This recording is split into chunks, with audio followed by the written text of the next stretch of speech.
Logan Reeves reached across the table, his hand calloused and steady, and snatched the report Emily had spent 3 sleepless nights perfecting. Without even glancing at the data points or the thermal overlays, he crumpled the thick stack of paper into a tight ball and dropped it into the plastic trash bin at his feet. The sound it made, a hollow, dismissive thud, seemed to echo in the sudden silence of the briefing room. 10 enemy shooters, coordinated ambush, Sector Raven. He repeated her words back to her, but his voice was twisted into a mocking drawl. He let out a short, cold laugh that didn't reach his eyes, looking around the room at his team of elite operators. "You got this from a map you drew by hand in crayon, didn't you, sweetheart?" The room erupted. It wasn't just a chuckle.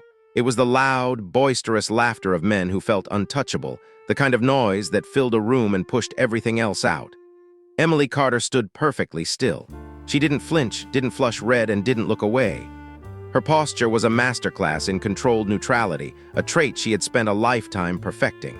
She watched as Logan adjusted the gear on his vest, his movements clipped and efficient. "Stick to your radio," he added, his tone softening into something even more insulting, pity. "Leave the real thinking to the operators. We've got a job to do and we don't have time for ghost stories from the Signal Corps." He walked out of the room, his team trailing behind him like a pack of wolves following their alpha. Not a single person stayed behind to defend her.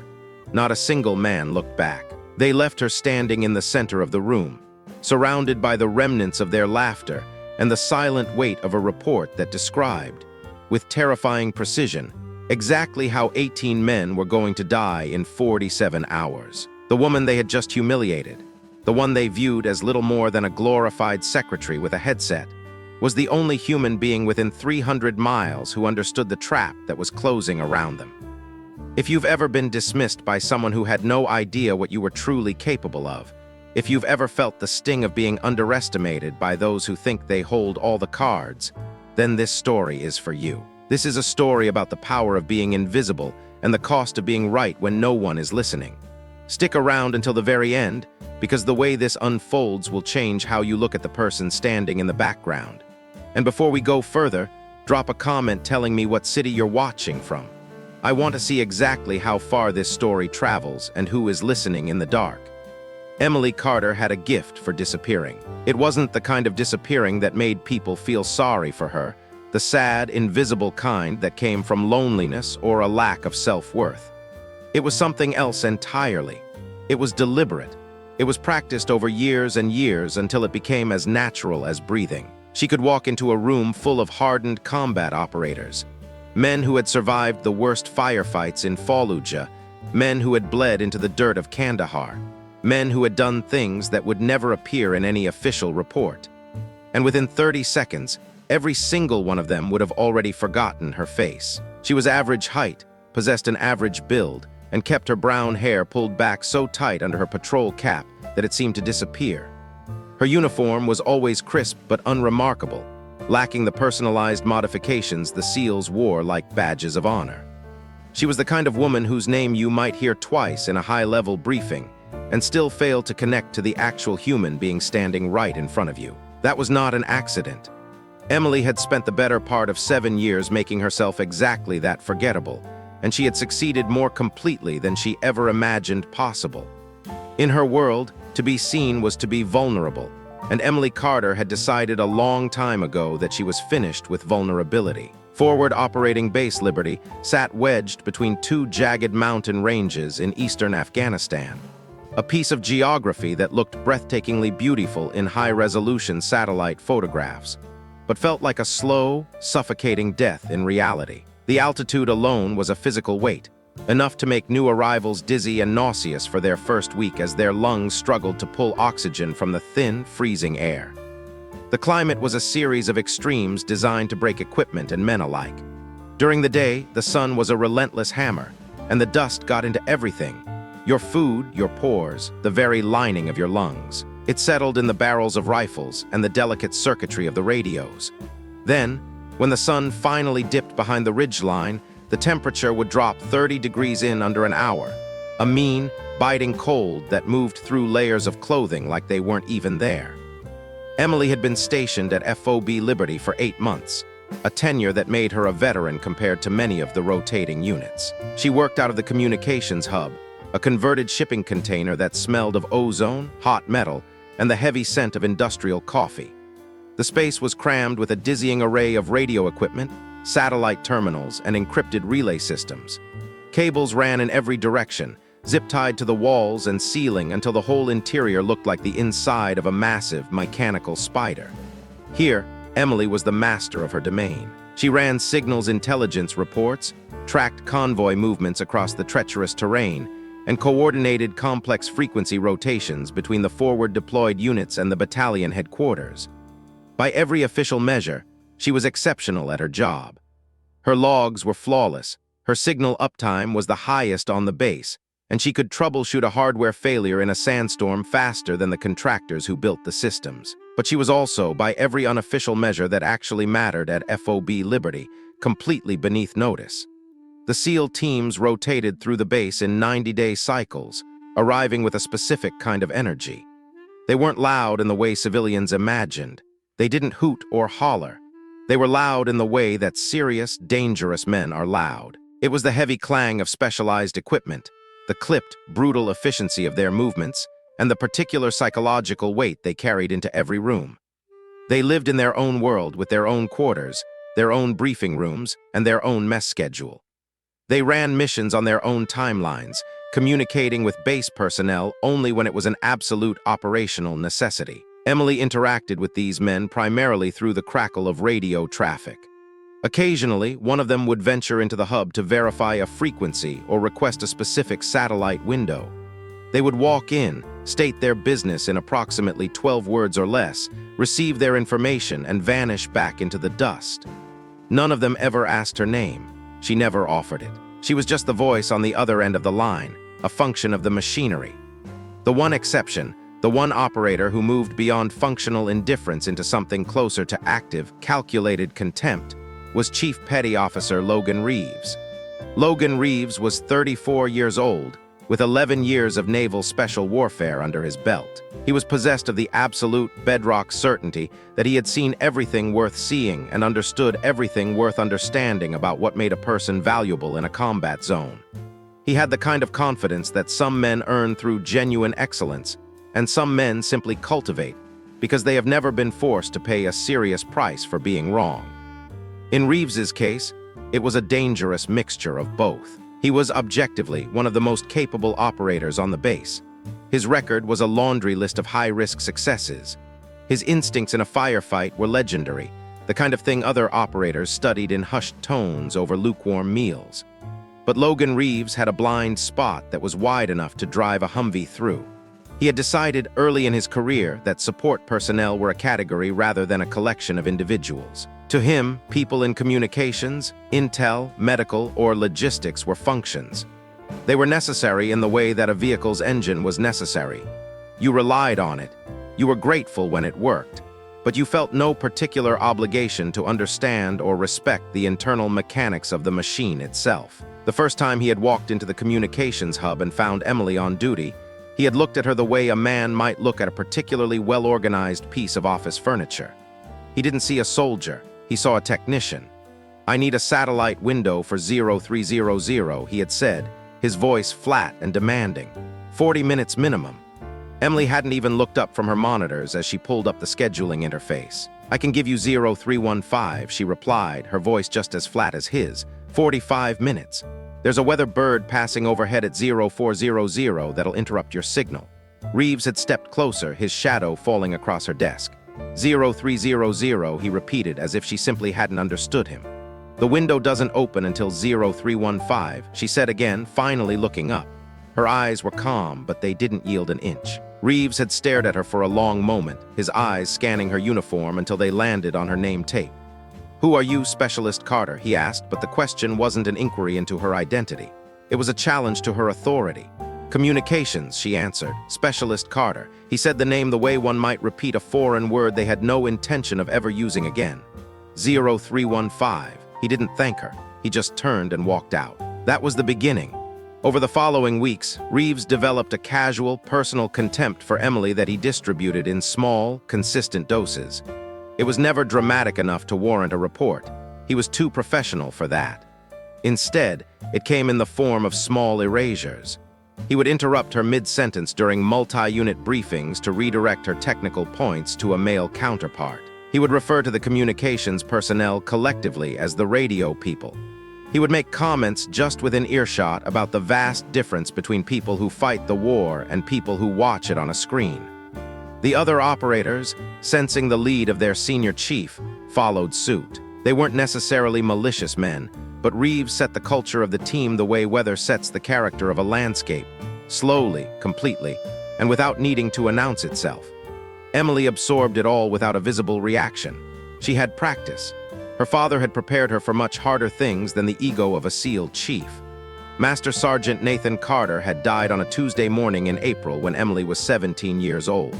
The memory was etched into her mind with the sharpness of an engraving.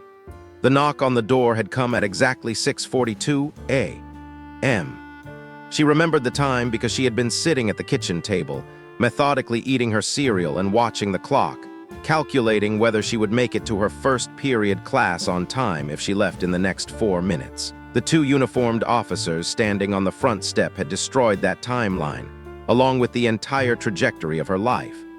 As her mother collapsed against the door frame in a silent, soul-crushing wave of grief, Emily had stood behind her, watching. She could see the officers' mouths moving, could hear the cadence of their rehearsed sympathy. She understood the words individually, but they had stopped assembling into anything that made sense. Her father was gone. That was the one fact that remained solid while everything else dissolved. Nathan Carter, the man who had called her Little Scout since she was 4 years old, was a ghost. He was the man who had taught her to read the direction of the wind by watching the subtle lean of the grass instead of looking at a digital report. He was the man who had spent hundreds of hours in quiet fields and sun-dappled forests, showing her the slow, patient discipline of a shooter. He taught her that a true marksman controls everything they can control and accepts everything they can't. At the funeral, Emily sat perfectly still. She didn't cry in public. She had already done that in the dark of her bedroom, alone, where no one could try to manage her grief or tell her what it was supposed to look like. At the graveside, just before they folded the flag with those crisp, geometric movements and handed it to her mother, Emily had leaned forward. She pressed her forehead against the smooth, dark wood of the casket and whispered a single sentence that no one else heard. "I won't use it," she said. "I promise." She meant the rifle. Specifically, she meant the terrifyingly lethal set of skills her father had spent years embedding into her muscle memory and her very instincts. She had the ability to disappear into a landscape, to read the subtle language of wind, distance, and gravity, and to place a round exactly where she intended it to go from distances that made other shooters shake their heads in disbelief. Nathan Carter had trained his daughter because he believed that knowledge was never a waste. He had no son, but he had a daughter who was smart, patient, and possessed of a stillness he recognized immediately as the rarest quality a shooter could have. You couldn't teach stillness. You couldn't drill it into someone. Either a person was born with it, or they weren't. Emily had it the way some people had perfect pitch, naturally and completely. But when he died, she walked away from it. She went to college, enlisted in the army, and pursued a communications specialty, building a life that had absolutely nothing to do with optics, wind calls, or trigger control. She kept his dog tags, though. They lived beneath her uniform, resting against her sternum, always warm from her body heat. She had a habit, an unconscious reflex, of pressing her fingers against them through the fabric of her ACUs when she was stressed or deep in thought. She did it during difficult radio intercepts, during incoming mortar fire, and during briefings where she was talked over by men like Logan Reeves. 6 months into her deployment at FOB Liberty, Emily began to notice things. She noticed them the way her father had taught her, not suddenly, but through the accumulation of small, seemingly insignificant details. It was like a photograph developing in a darkroom, moving from vague, blurry shapes into something undeniably clear. She saw it in the terrain reports and the patterns of insurgent movements in the sectors surrounding the base. She saw it in what the intelligence analysts were calling probing incidents, small, brief firefights that ended before they could be properly engaged. Hit-and-run contacts that seemed to accomplish nothing but happened with increasing regularity along specific corridors. In the back of her mind, her father's voice was perfectly preserved. "Emmeline, when an enemy is doing something that looks random, look harder. Random is expensive. Random costs them men, ammunition, and risk. Nobody spends those things without a reason. Emily spent 3 evenings hunched over a corner desk in the communications hub, pulling every available map of the sectors around the base.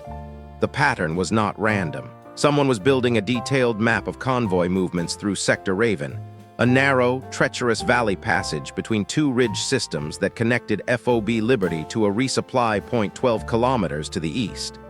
The probing incidents weren't just harassment. They were reconnaissance.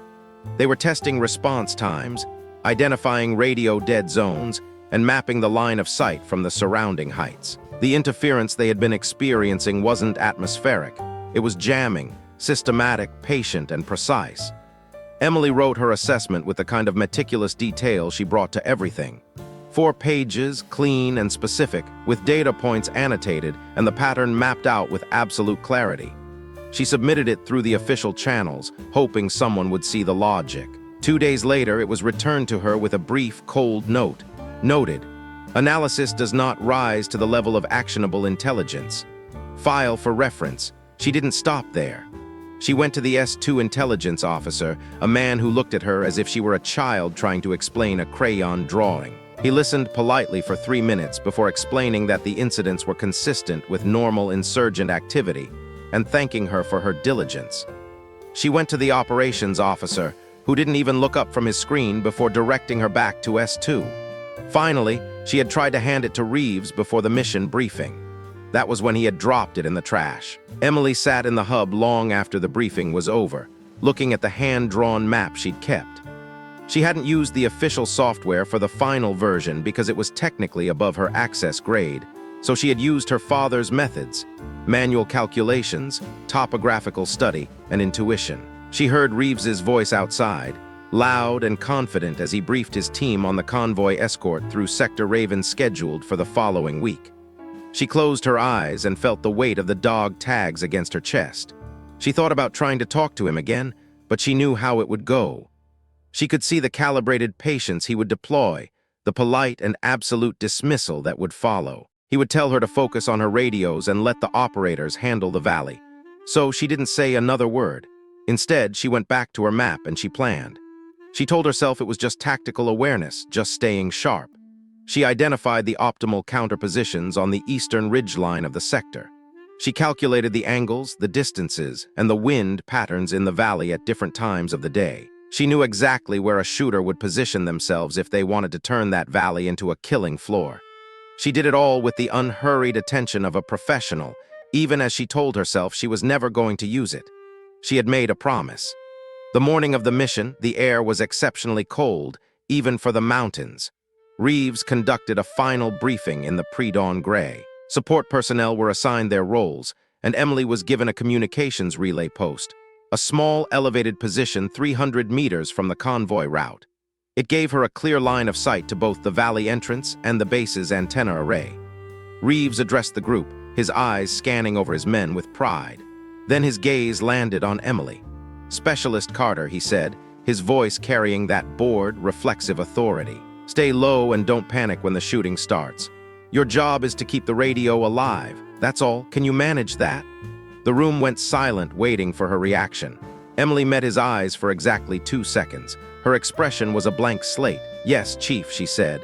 He nodded once and moved on, but for the briefest of moments, Emily saw something flicker in his expression. It wasn't contempt. It was a tiny, microscopic edge of uncertainty, as if for one heartbeat, Logan Reeves wasn't entirely sure what he was looking at when he looked at her. Then the moment was gone, and he was back to being the untouchable leader of Team 3. Emily shouldered her pack, which felt heavier than usual.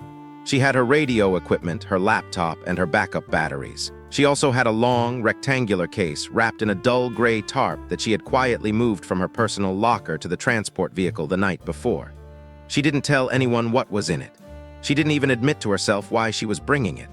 She just knew that the valley was waiting, and the girl nobody saw was moving toward it with a secret she had kept buried for 7 long years. The convoy rolled out at 0600. 7 vehicles, massive and hulking in the early light, kicked up clouds of fine, choking dust as they moved through the main gate.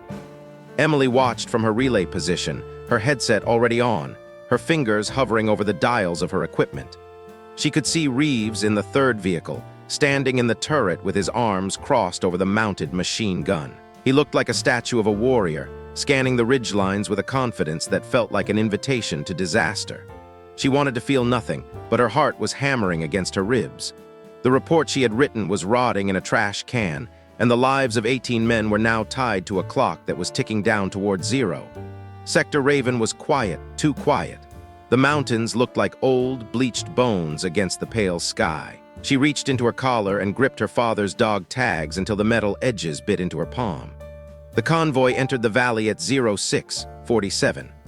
Emily tracked their progress on her terminal, watching the GPS icons move across the digital map with agonizing slowness.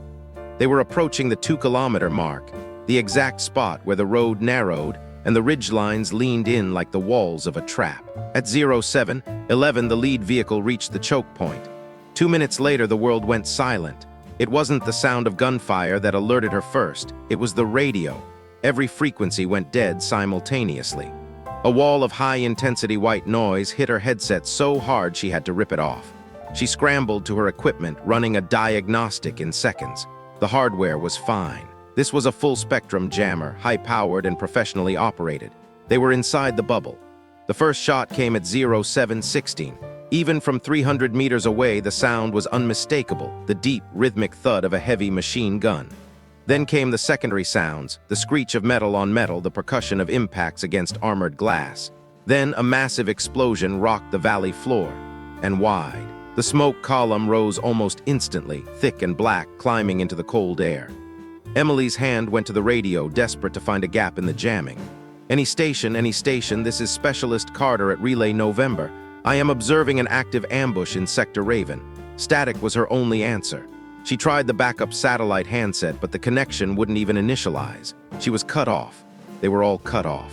Then a voice broke through the noise, fractured and distorted, barely audible over the roar of weapons fire. It was Reeves taking fire. Multiple points. Sniper 1 is down. I say again, Sniper 1 is out of the fight. We are pinned. The signal died completely. Emily stood up, her breath hitching in her throat. Sniper 1 was down. The team's primary long-range answer to the ambush had been eliminated in the opening seconds. She looked at the ridgeline, her eyes instantly finding the 3 firing positions she had marked on her rejected map. She could see the muzzle flashes now, 3 distinct points of origin, perfectly placed to rain fire down on the trapped vehicles. She looked at her hands. They were shaking. She looked at the long, tar-prapped case sitting at her feet. She thought about the promise she had made over a wooden casket in a rain-soaked cemetery 7 years ago. She thought about the men in the valley, men who didn't know her name, men who had laughed at her, but who were currently being systematically slaughtered because they hadn't listened. Her father's voice echoed in her mind, not as a memory, but as a command. Stillness, Emmeline. Controlled everything you can, except what you can't. Emily Carter didn't make a conscious decision. Her body simply took over, moving with a fluid, practiced grace that had been suppressed for nearly a decade. She knelt and unwrapped the tarp. Inside was a Macmillan TAC-50, her father's personal rifle, the one she had smuggled into the country piece by piece in supply crates over the course of 8 months. It was a beautiful, lethal instrument of precision. She checked the bolt, verified the chamber, and adjusted the glass. She wasn't a communications specialist anymore. She wasn't the invisible girl. She was a ghost with a rifle, and the men on the ridgeline had no idea that the most dangerous person in the valley was the one they had forgotten to account for. She lay prone on the cold earth, the stock of the rifle tucked firmly into her shoulder. She felt the familiar weight, the cold kiss of the metal against her cheek. She looked through the scope, and the world narrowed down to a single point of focus. She dialed in the elevation for 350 meters, factored in the 3-knot crosswind she could see in the way the smoke was drifting, and let out a slow, steady breath. The valley was a chaos of fire and blood, but Emily Carter was perfectly, terrifyingly still. The promise was broken, but as she watched a muzzle flash on the eastern ridge, she knew her father would have understood. Some things are more sacred than a vow of silence. She squeezed the trigger, and the heavy rifle bucked against her, sending a single, definitive answer into the heart of the ambush. The bullet traveled the distance in a fraction of a second. On the ridgeline, the man operating the heavy machine gun, the weapon that had been shredding the convoy's lead vehicle, jerked backward as if hit by an invisible sledgehammer. His weapon went silent. Emily didn't wait to celebrate. She worked the bolt with mechanical efficiency, the spent casing spinning into the dust. She shifted her aim, her eyes scanning for the second shooter. She found him nestled behind a rocky outcropping 40 yards to the left of the first position. He was reloading, his movements frantic as he realized his partner had been neutralized. Emily didn't give him the chance to finish. She adjusted her lead, felt the rhythm of her own heartbeat, and fired again. The second shooter collapsed before he could even raise his weapon. Down in the kill zone, the suppression fire from the ridges was suddenly, inexplicably lopsided. Logan Reeves, crouched behind the open door of his crippled Humvee, wiped blood from a shallow graze on his forehead and looked up. He had been bracing for the final rush, the moment the insurgents would move from their elevated positions to finish the job. But instead, the two most dangerous guns on the mountain had just gone quiet. He heard the distinct, heavy crack of a .50 caliber rifle echoing from the direction of the relay station. It wasn't the sound of an insurgent weapon. It was too precise, too rhythmic. "Who the hell is shooting?" He barked into his internal comms, though he knew no one would answer. His sniper was unconscious in the dirt, and his team was pinned behind thin armor. He risked a glance toward the eastern ridge, just in time to see the third shooter, a man positioned with a rocket-propelled grenade launcher, prepared to fire at the second vehicle. Reeves reached for his own rifle, knowing he was too far, the angle too steep. Then the air seemed to fracture again. The RPG gunner's head snapped back, his weapon firing harmlessly into the sky as he fell. 3 shots, 3 kills. The entire eastern side of the ambush had been decapitated in under 60 seconds. Emily lay in the dirt, her eyes never leaving the glass. She could feel the heat radiating from the barrel. Her heart was no longer racing. It had settled into a slow, steady drumbeat that matched the timing of her breathing. She scanned the rest of the ridgeline, looking for the remaining 7 shooters her report had predicted. They were there, hidden in the shadows of the ravines, beginning to realize that the hunter had become the prey. She saw movement near a cluster of scrub brush 500 meters out. A spotter. She adjusted the dial on her scope, her fingers moving with a confidence that felt like coming home. She didn't think about the trash can in the briefing room. She didn't think about the names they had called her. She only thought about the wind, the gravity, and the 18 men who were still breathing because she had refused to stay invisible. In the valley, Reeves saw his opening. The suppression had lifted just enough. "Move," he screamed, gesturing for his team to break cover. They surged forward, reclaiming the initiative with the brutal speed of a wounded predator. As they moved, Reeves looked back one more time toward the small, elevated relay post 300 meters away. He saw the glint of sunlight on glass, a tiny flash of brilliance against the dull brown of the mountainside. He didn't know yet that it was Emily. He didn't know that the girl he had told to stay low and not panic was currently holding the entire valley in the palm of her hand. But as he led his men into the counterattack, he felt a strange, cold shiver of realization. The world wasn't what he thought it was, and the most dangerous person in Sector Raven wasn't wearing a seal trident. The battle for the valley would last another 20 minutes, but the outcome had been decided the moment Emily Carter pulled the trigger. She stayed on the rifle until the last of the shooters was either dead or in full retreat, her movements never faltering, her stillness never wavering. When the last echo of gunfire finally faded, and the only sound left was the crackle of burning vehicles and the distant throb of rescue helicopters, she didn't cheer. She didn't even stand up. She slowly worked the bolt one last time, clearing the chamber. She picked up the warm, brass casings and tucked them into her pocket. Then, she wrapped the rifle back in its dull gray tarp and sat in the dirt, the dog tags heavy against her chest. The jamming had stopped. Her radio was chirping with frantic calls from the base, voices asking for status updates, voices filled with a panic that felt miles away. She picked up her headset and adjusted the microphone. "Liberty Base, this is Relay November," she said, her voice perfectly flat, perfectly professional, perfectly invisible. "Ambush neutralized. Convoy is moving. Signal is clear." She sat there in the silence of the aftermath, watching the dust settle over the valley. She had broken her promise to her father, but as the first medevac bird flared for landing near the convoy, she knew she had kept a much older one. She had done her job. She had been the observer, and for the first time in 7 years, Emily Carter didn't care if anyone saw her or not. She knew exactly who she was, And soon, Logan Reeves and everyone else at FOB Liberty would know too. The girl who had disappeared had come back, and she had brought a storm with her. The radio didn't just go silent. It died in a lingering, agonized groan of static that seemed to mirror the crumbling stability of the mission. Emily stood frozen for a heartbeat, the plastic casing of her handset cold against her palm, while the white noise hissed in her ears like a desert viper.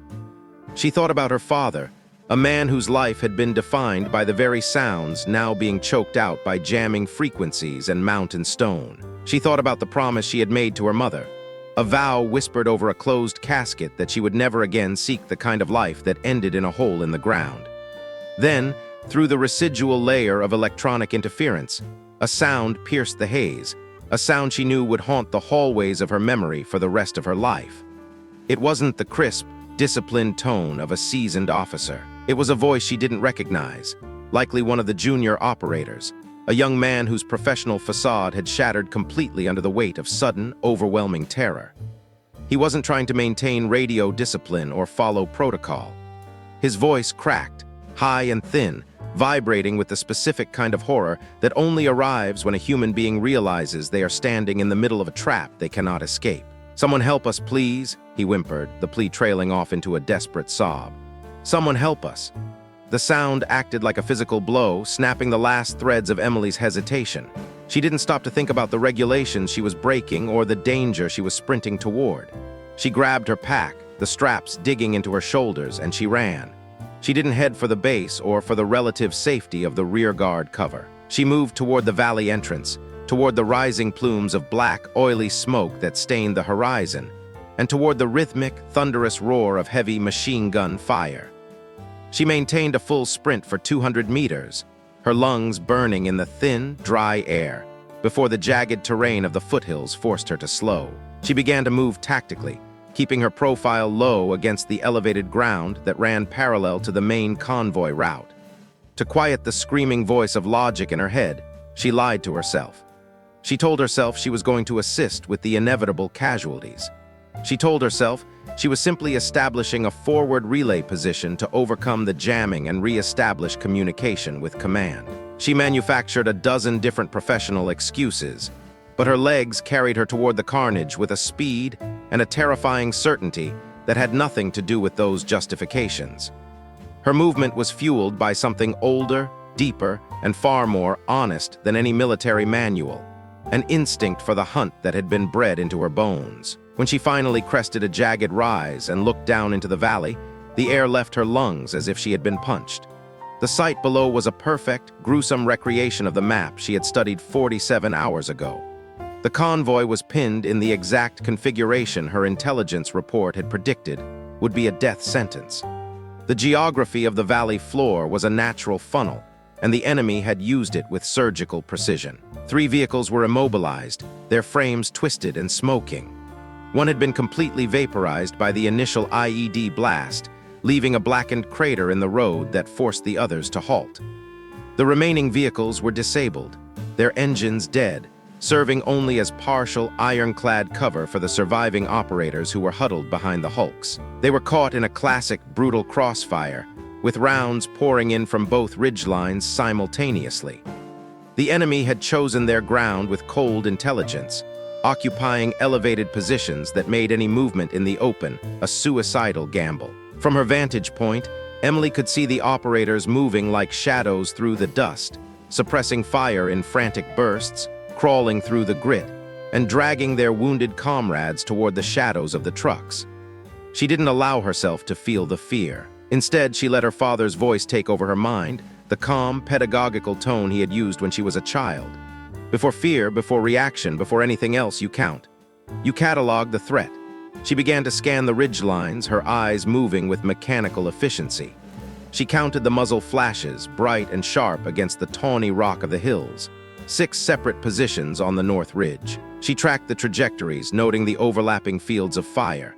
There were likely more on the far ridge that her current angle obscured, but 6 were active and lethal.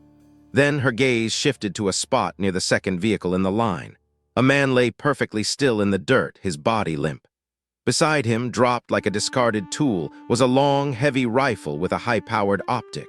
The team sniper was down. Emily changed direction without a second thought. She didn't stand up. She stayed on the high ground but kept well below the crest of the hill, using the natural folds of the earth to mask her approach. She moved with the invisible grace she had been taught since she was old enough to walk through a forest without snapping a twig. The noise of the valley was an enormous physical weight now. The staccato rhythm of rifles, the earth-shaking thud of grenades, and the desperate shouting of men trying to survive the impossible. But inside the storm, Emily felt a peculiar kind of quiet. It was a focused, compressed silence that lived in the center of her mind, a cold space where the chaos couldn't reach. She reached the downed sniper in 40 seconds, sliding the last few feet on her side to keep the bulk of a disabled Humvee between her and the shooters on the ridge. The operator was alive, but only just. A heavy-caliber round had punched through his upper left shoulder, leaving a jagged exit wound that had sprayed the dirt with dark, oxygen-rich blood. He was deep in the gray territory of shock, his face the color of wet parchment and his breathing shallow and ragged. His eyes were glassy, unfocused, and distant. "I've got you," Emily whispered, though her voice was lost in the roar of a nearby explosion. "Stay still, don't move." He looked at her, but he didn't really see her. His body was already beginning the process of shutting down, withdrawing its resources to the core in a final, desperate attempt to stay alive. "Radio," he wheezed, his voice a dry rattle. "Tell them." Emily gripped his hand for a second. "I know," she said firmly. "I know exactly what's happening, just stay still." Her hands moved with a strange duality. They were shaking with the raw adrenaline of the moment, yet they were perfectly steady as she tore open her field medical kit.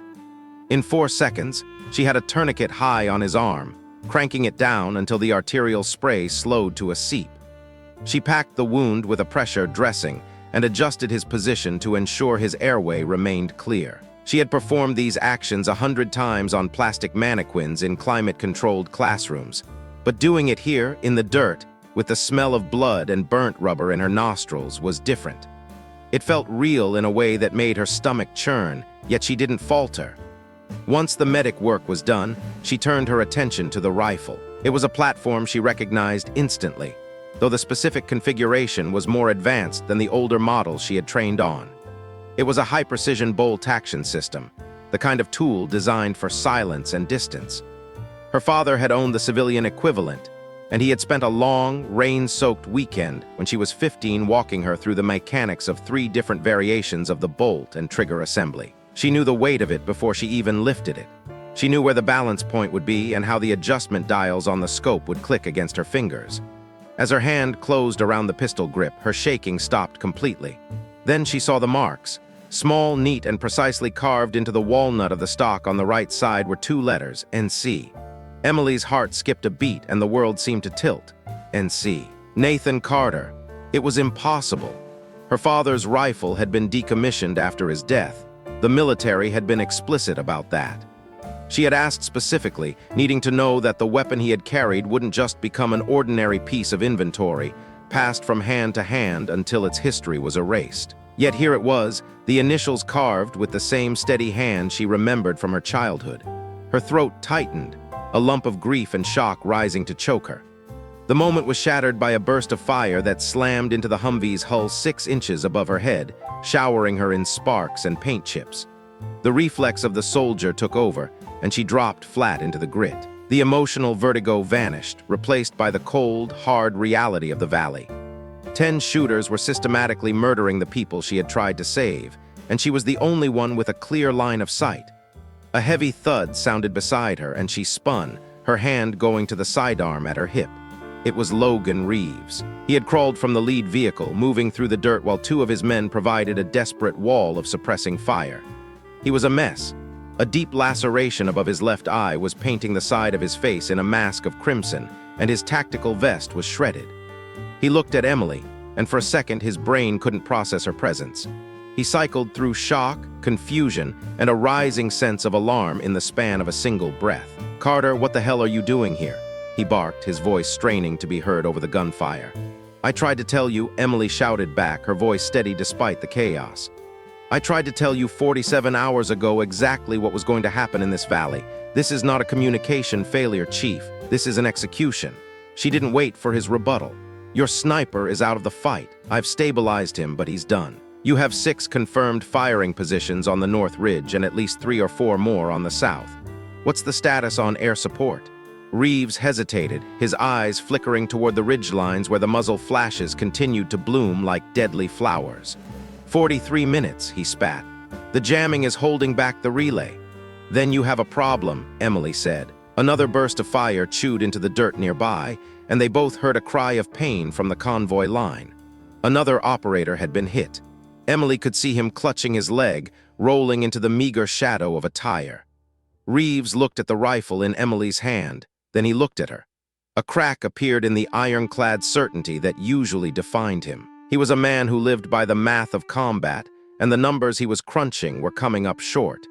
He was looking at a communications specialist holding a precision rifle, and he was realizing that his entire team was about to be wiped out if something didn't change in the next few minutes. "You have training," he said. It wasn't a question. It was a plea, a desperate reach for a solution he didn't want to believe in but had no choice but to accept. "Yes," Emily replied. "What kind?" Reeves asked, his eyes searching hers. "The kind that matters right now," she said.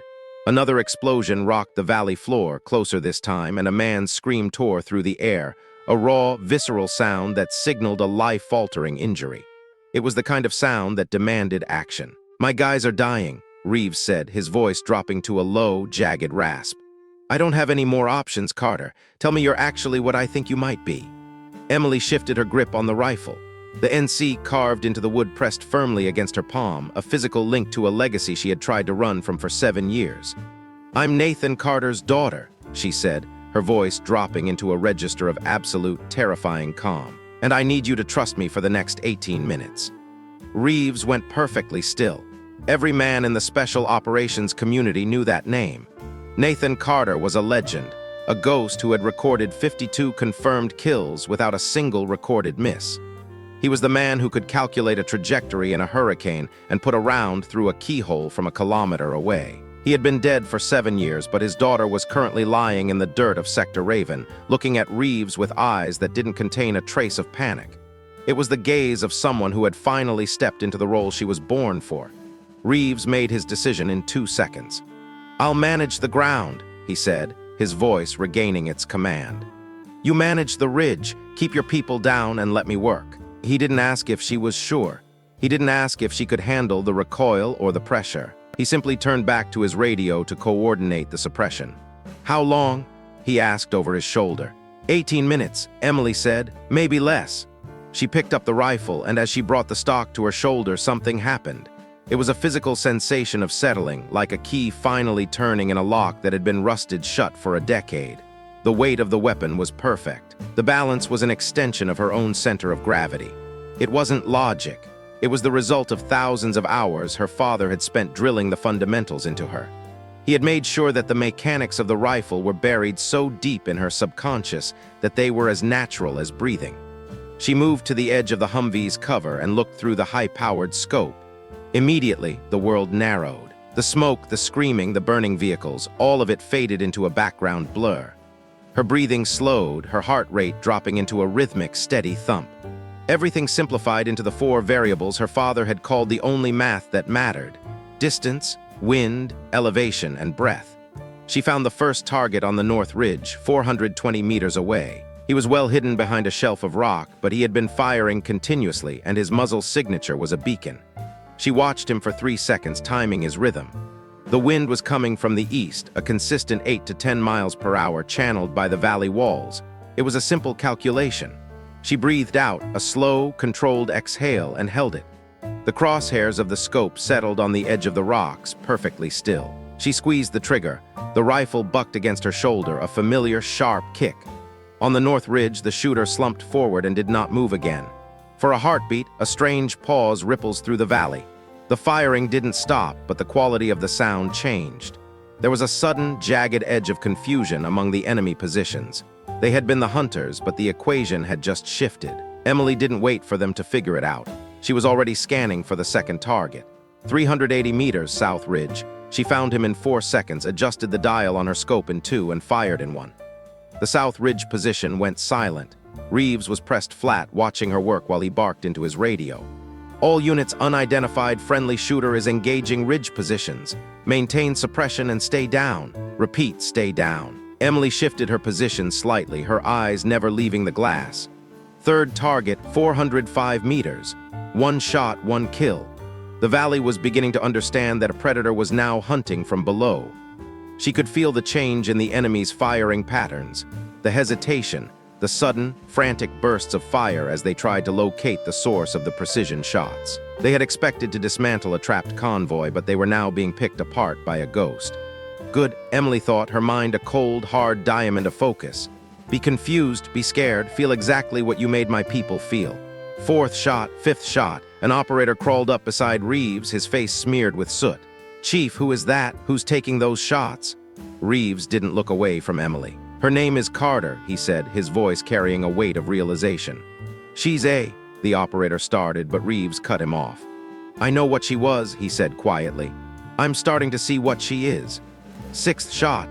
Another position on the north ridge was silenced. Seventh shot. Emily was moving now, never firing from the same spot twice. She used the terrain with an instinctive fluency, sliding through the dust and shifting behind different parts of the wreckage. Her father had drilled this into her in the woods of Virginia, teaching her how to engage multiple targets without giving them a stable point of origin to return fire. He had never been satisfied with good enough. He had demanded perfection, and though she had resented the cold discipline of it as a teenager, she understood it now. Every hour of practice, every scolded mistake, had been a preparation for these 18 minutes. By the eighth shot, the south ridge had gone almost entirely silent. The remaining shooters on the north ridge were beginning to move, trying to break the pattern and find a way to flank the invisible threat. They were professionals and they were adapting. "They're moving," Emily said, her voice a calm monotone. Reeves was directly behind her now, providing a second set of eyes. "Can you still get them?" he asked. "Moving targets are harder," she replied, her eye pressed to the scope. "That's not what I asked," Reeves countered. Emily tracked a shooter as he scrambled between two rock outcroppings. She calculated his speed, the angle of the slope, and the inevitable moment when he would have to pause to reset his footing. No one can move forever. In that split second of stillness, she took the ninth shot. The movement stopped instantly. "Yes," Emily said, "I can still get them." Reeves looked at her, then down at the ground. "I threw your report in the trash," he admitted, the words heavy with regret. "I know," Emily said. "Every single thing you wrote in it is happening right now," he continued. "I know," she said again. "I'm sorry, Carter." She didn't respond. She was hunting the last target. The 10th position on the north ridge was occupied by someone who knew exactly what they were doing.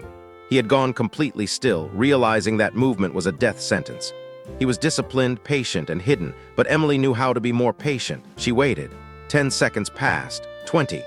The entire valley seemed to hold its breath. Reeves was silent beside her, his hand resting on his sidearm. At 30 seconds, the shooter made the mistake, the tiny, inevitable adjustment that a human body must make when cramped into a static position. A shoulder shifted. A barrel glinted. Emily squeezed the trigger for the 10th time. The north ridge went silent. A profound, ringing quiet fell over Sector Raven.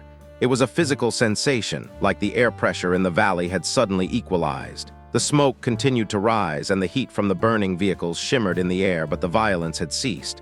Reeves grabbed his radio, his voice cracking with the first hint of emotion.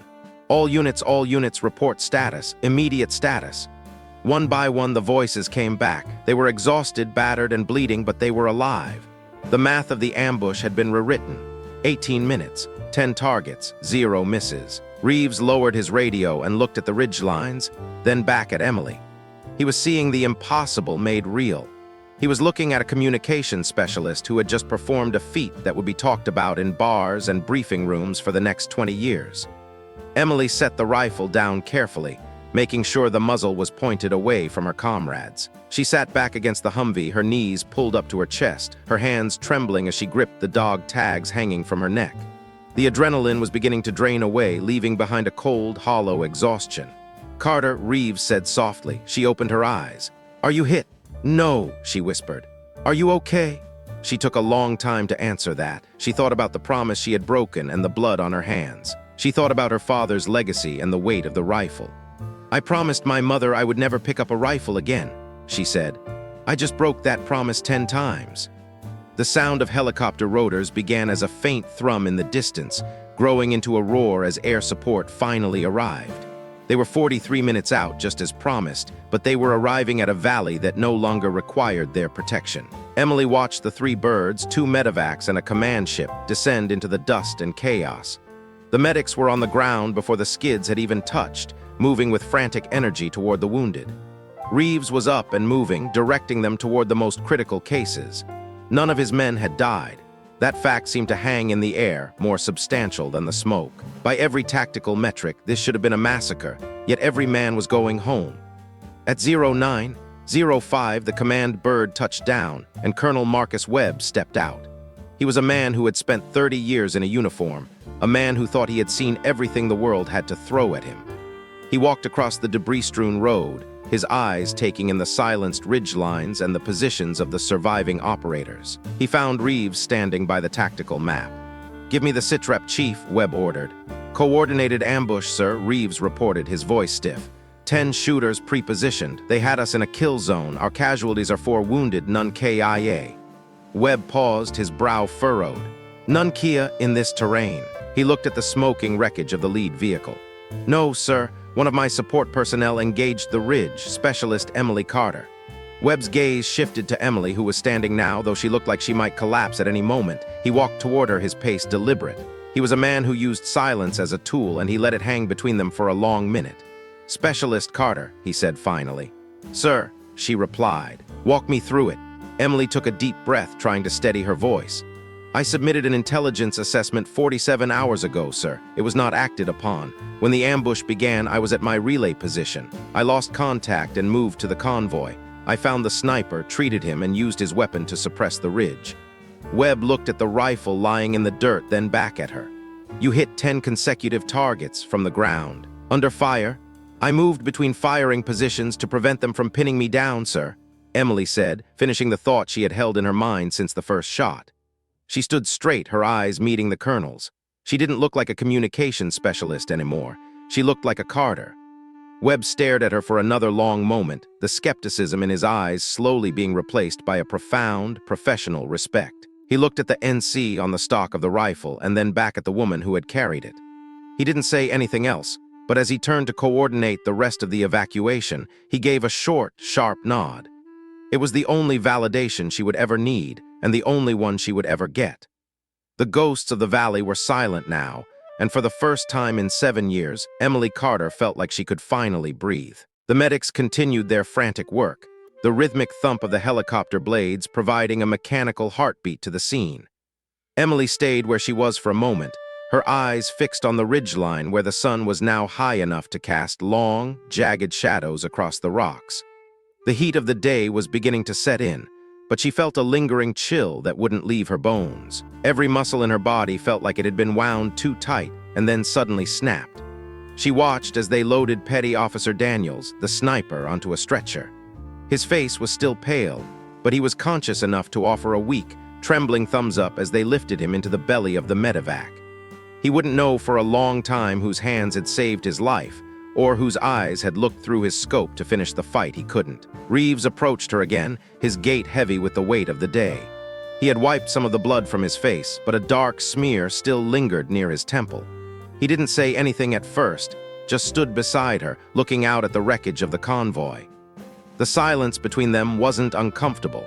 It was the quiet shared by two people who had just walked through a fire and come out the other side. "We're moving out in 10 minutes, he said finally. "You're on the command bird with Webb." Emily nodded, her gaze drifting back to the rifle on the ground. "What about the gear?" she asked. Reeves followed her eyes. "It goes with the team, but I'll make sure that rifle gets back to the armory personally. It won't get lost in the shuffle again." He paused as if weighing his next words. "Your father," he would have been proud, Emily, not just of the shots, but of the fact that you ran toward the noise when everyone else was looking for cover. "He didn't teach me to run toward the noise," Emily said softly, a small, sad smile touching her lips. "He taught me that the noise is just data, and you can't solve a problem if you don't have all the data." Reeves gave a short, dry laugh. "Sounds like a Carter. Come on, let's get out of this hole." As they walked toward the waiting helicopter, Emily felt the eyes of the other operators on her. They were looks of wonder, of confusion, and of deep, silent gratitude. They were the looks men gave to miracles they couldn't explain. She climbed into the command bird, the interior cramped and smelling of sweat and hydraulic fluid. Colonel Webb was already inside, hunched over a laptop, but he looked up as she took her seat. There was no more talk of reports or intelligence assessments. The reality of the valley had rendered those conversations obsolete. As the helicopter lifted off, the ground falling away in a swirl of dust and debris, Emily looked down one last time. From the air, the valley looked small, almost insignificant against the vast, rugged expanse of the mountain range. The burning trucks were nothing more than tiny points of light, and the crater from the IED was a dark smudge on a winding ribbon of dirt. It was hard to believe that so much life and death had been packed into such a small space. It was hard to believe that 18 minutes could change the trajectory of so many lives.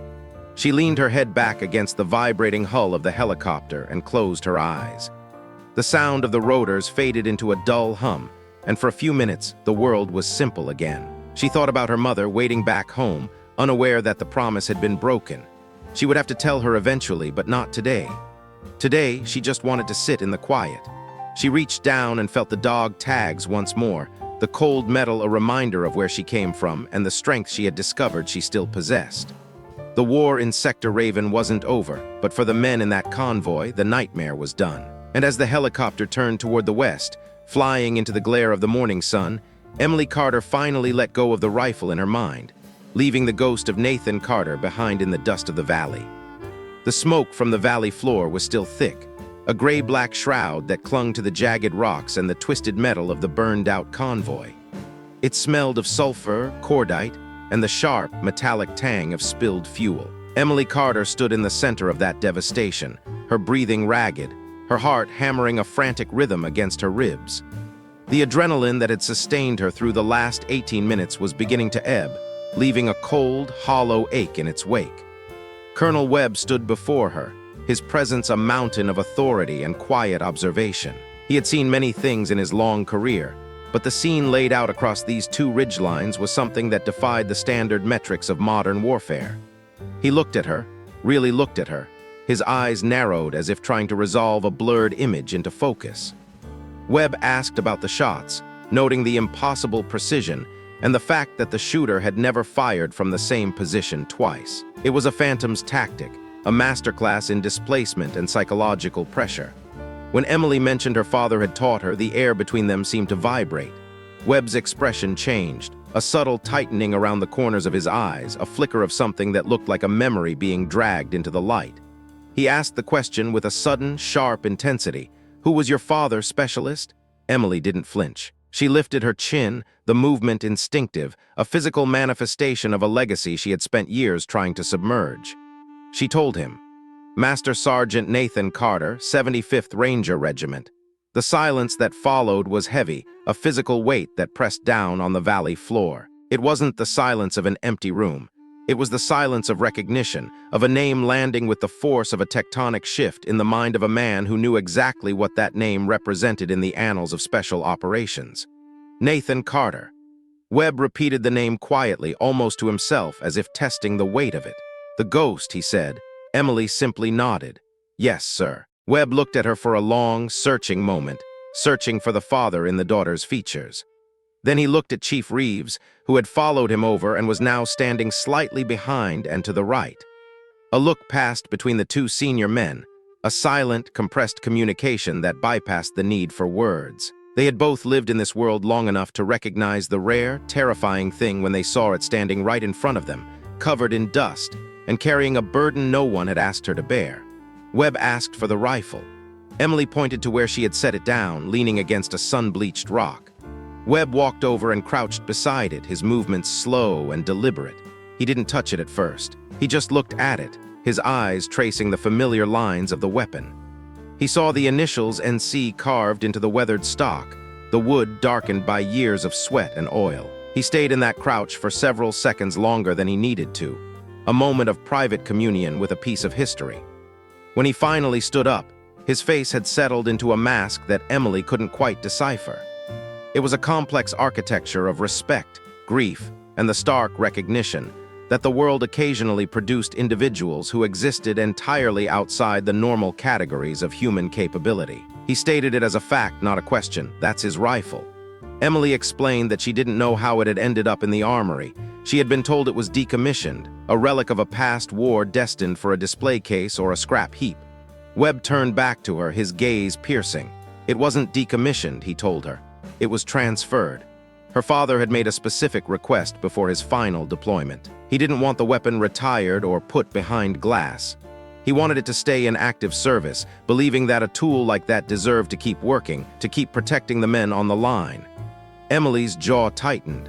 She pressed her lips together, fighting the sudden, sharp prick of tears. She focused on a point just above Webb's left shoulder, exerting every ounce of her will to maintain the professional discipline her father had drilled into her. To cry in front of a colonel and a SEAL chief in the middle of a valley that still smelled like death was not an option. Webb gave her that moment. He didn't look away, but he didn't press her either. He respected the silence, which told Emily more about his character than any briefing could have. Then, his voice returned to the clipped, professional tone of a commander. He told her he would need a complete debrief. Every shot, every position, every calculation. He wanted the architecture of the engagement laid bare. And then he asked the question that had been looming over them like a thundercloud. He wanted to know why her previous intelligence assessment hadn't been actioned. The question hung in the air, cold and demanding. Emily felt Reeves go still behind her. She didn't turn to look at him.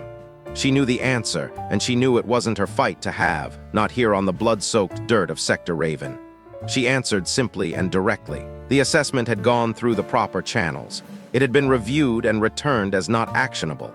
Webb's eyes shifted to Reeves, a silent demand for accountability. Reeves didn't blink. He met the colonel's gaze with the composure of a man who understood that his decisions had consequences and was prepared to own them. He admitted it was on him. He had reviewed it, and he had dismissed it. When Webb asked why, Reeves gave an answer that was brutal in its honesty. It was because of who had submitted it, not because of what it said. The admission was a heavy blow, an acknowledgement of the bias that had nearly led to a slaughter. Webb stared at him for a long beat before saying they would discuss it at length back at Liberty. Then he turned to Emily and asked if she could walk. They moved toward the command helicopter, the rhythmic thump of its rotors growing louder as they approached. Emily picked up the rifle first. She did it carefully, correctly, the way her father had taught her when she was barely tall enough to see over a kitchen table. She carried it with a sense of ownership that no one challenged. No one suggested it wasn't hers. As she walked, her mind wasn't on the accolades or the shock of the senior officers. She was thinking about Petty Officer Daniels, the sniper who had gone down, whose life she had stabilized in the dust before taking up his position. She was thinking about the voice on the radio, the young operator, cracked and terrified, begging for help. That voice had been the catalyst, the thing that broke her promise to her mother. She thought about her mother back home in Virginia, probably sitting on the porch or working in the garden, completely unaware that her daughter had just spent 18 minutes doing the one thing she had sworn never to do again. She thought about the letter she would eventually have to write, the explanation for a broken promise, the accounting of what that promise had cost, and what breaking it had actually saved. She wondered if her mother would ever truly understand the difference between the two. The command bird lifted off at 9:20 in the morning. Emily sat in the troop compartment, the rifle resting across her knees, her father's dog tags feeling warm and heavy against her skin. As the helicopter climbed, the valley fell away, shrinking into a miniature landscape of shadows and scars. Through the small porthole window, she could see the ridgelines she had navigated, the positions she had systematically cleared. She saw the road threading through the choke point and the blackened remains of the vehicle still smoldering 2 kilometers away. She watched until the terrain blurred into the distance, and then she looked down at her hands. They had finally stopped shaking. Across the compartment, she could feel Reeves watching her. It was a different kind of attention now, no longer the dismissive glance of a superior looking at a support staffer, but the intense, focused scrutiny of a man who was recalibrating everything he thought he knew. He deserved the discomfort of that recalibration, and Emily felt no need to soften it for him. But to her own surprise, she wasn't angry. She had expected a searing fury to erupt once the adrenaline died down, a resentment for every time she had been ignored or looked through like she was part of the furniture. Instead, what she felt was a profound, bone-deep exhaustion. It was a complicated sadness, the weight of someone who had done something they viewed as both completely wrong and entirely inevitable. She was caught between the weapon that killed and the memory of the man who had taught her how to use it, trying to find her own identity in the space between. The helicopter banked toward the west, and soon the sprawling perimeter of FOB Liberty came into view. From the air, the base looked orderly and small, a grid of wire, antennas, and dusty pads that existed to impose structure on a chaotic world. It was a place of schedules and procedures, the very things that had failed so spectacularly in Sector Raven. As they descended, Emily noticed a crowd gathered on the landing pad. It was far more people than a standard return usually drew. Word had clearly traveled ahead of them, moving faster than the rotors, carried by the frantic energy of rumor and radio traffic. People wanted to see the person who had turned the tide of a disaster. When the door opened and the heat of the Afghan morning rushed in, Emily stepped out with the rifle in her hand and the dog tags tucked under her shirt. She felt the weight of her actions settling over her like a permanent garment. The people on the pad were staring. They weren't looking at the colonel or the chief. They were looking at her. She saw familiar faces, operators she had assisted with communications, intelligence officers who had dismissed her work.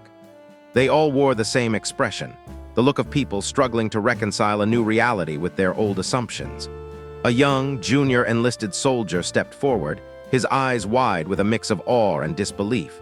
He asked her if it was true, 10 shots, an entire ridge cleared in 18 minutes. Emily looked at him, realizing that answering was its own kind of commitment. To say yes was to make it real, to move it from the realm of a frantic survival instinct in a remote valley to an established fact in the world she had to live in. It meant she could never go back to being the invisible specialist in the comms tent. She said yes, and the word seemed to ripple through the crowd. The silence that followed was a rare thing on a military base. It was the silence of a collective realization. Reeves stepped up beside her, standing shoulder to shoulder in a gesture of solidarity that was both a silent apology and a public declaration. Webb was already moving, his voice barking into a radio as he coordinated the aftermath, debriefing teams, review boards, logistics. The institutional machinery was already grinding into gear, preparing to turn the morning's events into data points and after-action reports. But for Emily, standing in the harsh morning light, the bureaucracy felt distant. She thought about her father again. She didn't think of him as the legendary ghost or a set of heroic statistics. She thought of him as the man who sat across from her at the kitchen table, drinking bitter coffee and telling her that the most important thing a person could do was to know who they were and refuse to hide from it, regardless of the world's expectations. She had tried to hide for 7 years. She believed he would have understood why she had sought the shadows, but she also knew he would understand why she had finally stepped out of them. Major Hartley, the S2 officer who had politely ignored her warnings, pushed through the crowd. He looked like a man who had spent the last few hours enduring a very painful internal audit. He tried to speak, faltered, and then finally admitted that her assessment had been correct in every detail. Emily didn't use the moment to gloat. She simply looked at him and said she knew. She pointed out that they had 4 wounded instead of 4 killed in action, and that was the only metric that mattered to her. Hartley asked about her methods, her pattern analysis, and how she had seen the corridor when no one else had. Emily told him her father had taught her not just how to shoot, but how to see. It was a distinction that seemed to resonate with the major. Webb appeared again, telling her she had 30 minutes to eat and get her hands looked at before the formal debrief began. Only then did Emily look down and realize she had a deep, jagged abrasion across her right palm, sustained when she had scrambled across the rocks to reach Daniels. The blood had dried into a dark, crusty line, a map of her movements in the dirt. She found a quiet corner in the communications hub, her usual sanctuary. It smelled of ozone and stale coffee, the familiar sense of her daily grind. She sat with the rifle across her lap and the dog tags in her hand, thinking about a specific afternoon in Virginia when she was 16. She remembered lying in the tall grass, the smell of damp earth in her nose, her father beside her as she struggled with a difficult shot in a shifting wind. She had missed, and he had told her that while she was doing everything correctly, she wasn't doing it right. He told her that he could teach her the steps, but the rightness of a shot was something that had to come from within her. In the quiet of the hub, Emily whispered to the air, telling her father she had finally found it. She only wished he hadn't been right about when she would need it. The clock was ticking. In 28 minutes, the world would come for her, demanding answers and explanations.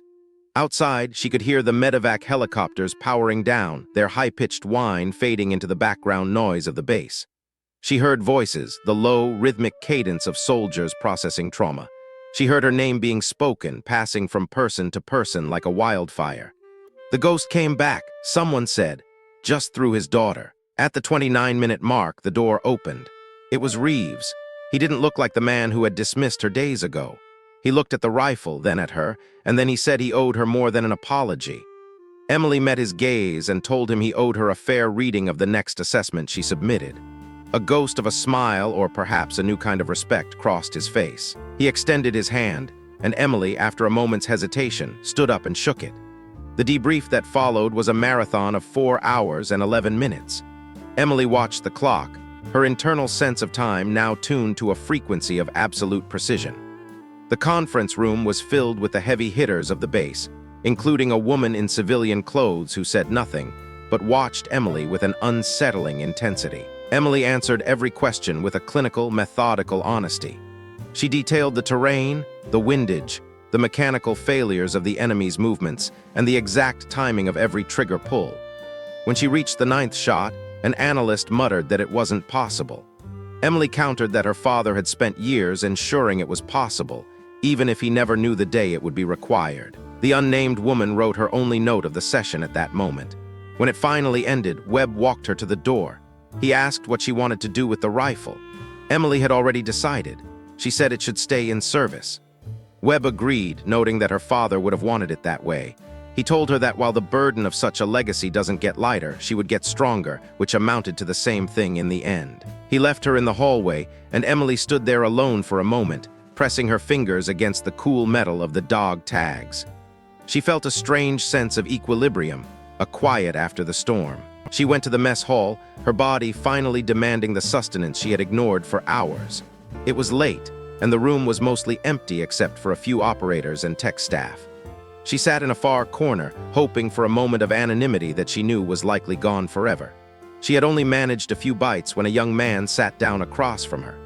He was one of Reeves' team, a man she recognized from the radio. He looked exhausted, his eyes reflecting the trauma of the morning. He identified himself as Marcus Tate and confessed that he was the one who had broken protocol on the radio. He admitted he was terrified and that he had begged for help on an open channel. Emily didn't judge him. She told him he was human and that being scared was the only rational response to the situation they were in. Tate looked at her, really looked at her, and said he knew who she was. He didn't say it with the awe of the soldier on the landing pad. He said it with the quiet gratitude of a man who was still breathing because of her. The simplicity of his acknowledgement was more meaningful than any of the official praise she had received. The silence that settled between them wasn't awkward. It was the shared silence of those who have seen the abyss and been pulled back from the edge. Emily looked out the window of the mess hall at the shimmering heat waves rising off the tarmac. She knew the days ahead would be a whirlwind of bureaucracy, training requests, and probably a change in her MOS. She knew her life had shifted on its axis, and there was no going back to the quiet specialist she used to be. But as she sat there, she felt a strange sense of peace. She had broken a promise, but she had saved lives. She had revealed a secret, but she had reclaimed her father's legacy. She thought about the rifle, now back in the armory but no longer forgotten. She thought about the dog tags against her chest and the man who had worn them through his own shadows. She realized that she wasn't just Nathan Carter's daughter anymore. She was Emily Carter, a woman who had found her own rightness in the middle of a nightmare. The weight of that realization was heavy, but as Webb had said, she was becoming strong enough to carry it. She finished her meal in the quiet company of Marcus Tate, two people bound together by 18 minutes of terror and the improbable grace that had followed. Later that evening, as the sun began to dip below the horizon, painting the Afghan sky in bruised purples and deep oranges, Emily found herself back at her workstation. The screens were flickering with the usual flow of data, but it all looked different to her now. The numbers weren't just abstract symbols, they were the heartbeat of the men outside the wire. She understood the cost of a missed detail, the price of a dismissed warning. She vowed that as long as she was behind that console, she would never let another assessment be ignored. She took out a piece of paper and a pen. It was time to write the letter to her mother. She didn't know how to start, how to explain the smell of cordite, or the weight of the rifle. She didn't know how to justify breaking the one vow that had kept her mother's heart intact. But as she looked at the calloused line across her palm, she knew she had to try. She would tell her about the voice on the radio. She would tell her about the rightness of the shot. And she would tell her that sometimes the only way to honor a ghost is to stop being one yourself. The bass hummed around her, a constant, low-frequency vibration of energy and purpose. Emily Carter, the ghost's daughter, the girl from Virginia, the specialist who saw what others missed, began to write. The words didn't come easily, but they came with the same precision she had used in the valley. One line at a time, one truth at a time, she began to bridge the gap between the person she had tried to be and the person she was always meant to become. The war was far from over, and the valley of Sector Raven would likely be forgotten by the history books. But for Emily, the path ahead was finally clear. She was no longer hiding. She was exactly where she needed to be. As the night deepened, the communications hub became a cocoon of light and sound. Other specialists moved around her, their voices hushed, their eyes occasionally drifting toward her with a newfound reverence. She didn't mind the attention anymore. It was part of the weight, part of the strength. She felt the dog tags one last time before tucking them firmly under her collar. They were a part of her, a link to the past, but her hands were on the keyboard now, focused on the future. The ghost might have come back, but Emily Carter was the one who was staying. The letter was long, filled with the nuances of a life lived in the shadow of a legend and the sudden, jarring light of her own actions. She wrote about the valley, not as a battlefield, but as a place where she finally understood her father's lessons. She wrote about the responsibility of sight, the burden of being the one who sees the danger before it strikes. She hoped her mother would see that she hadn't broken her promise out of a desire for glory or a love for the weapon, but out of a fundamental necessity to protect those who couldn't protect themselves. It was the same reason her father had never truly left the service.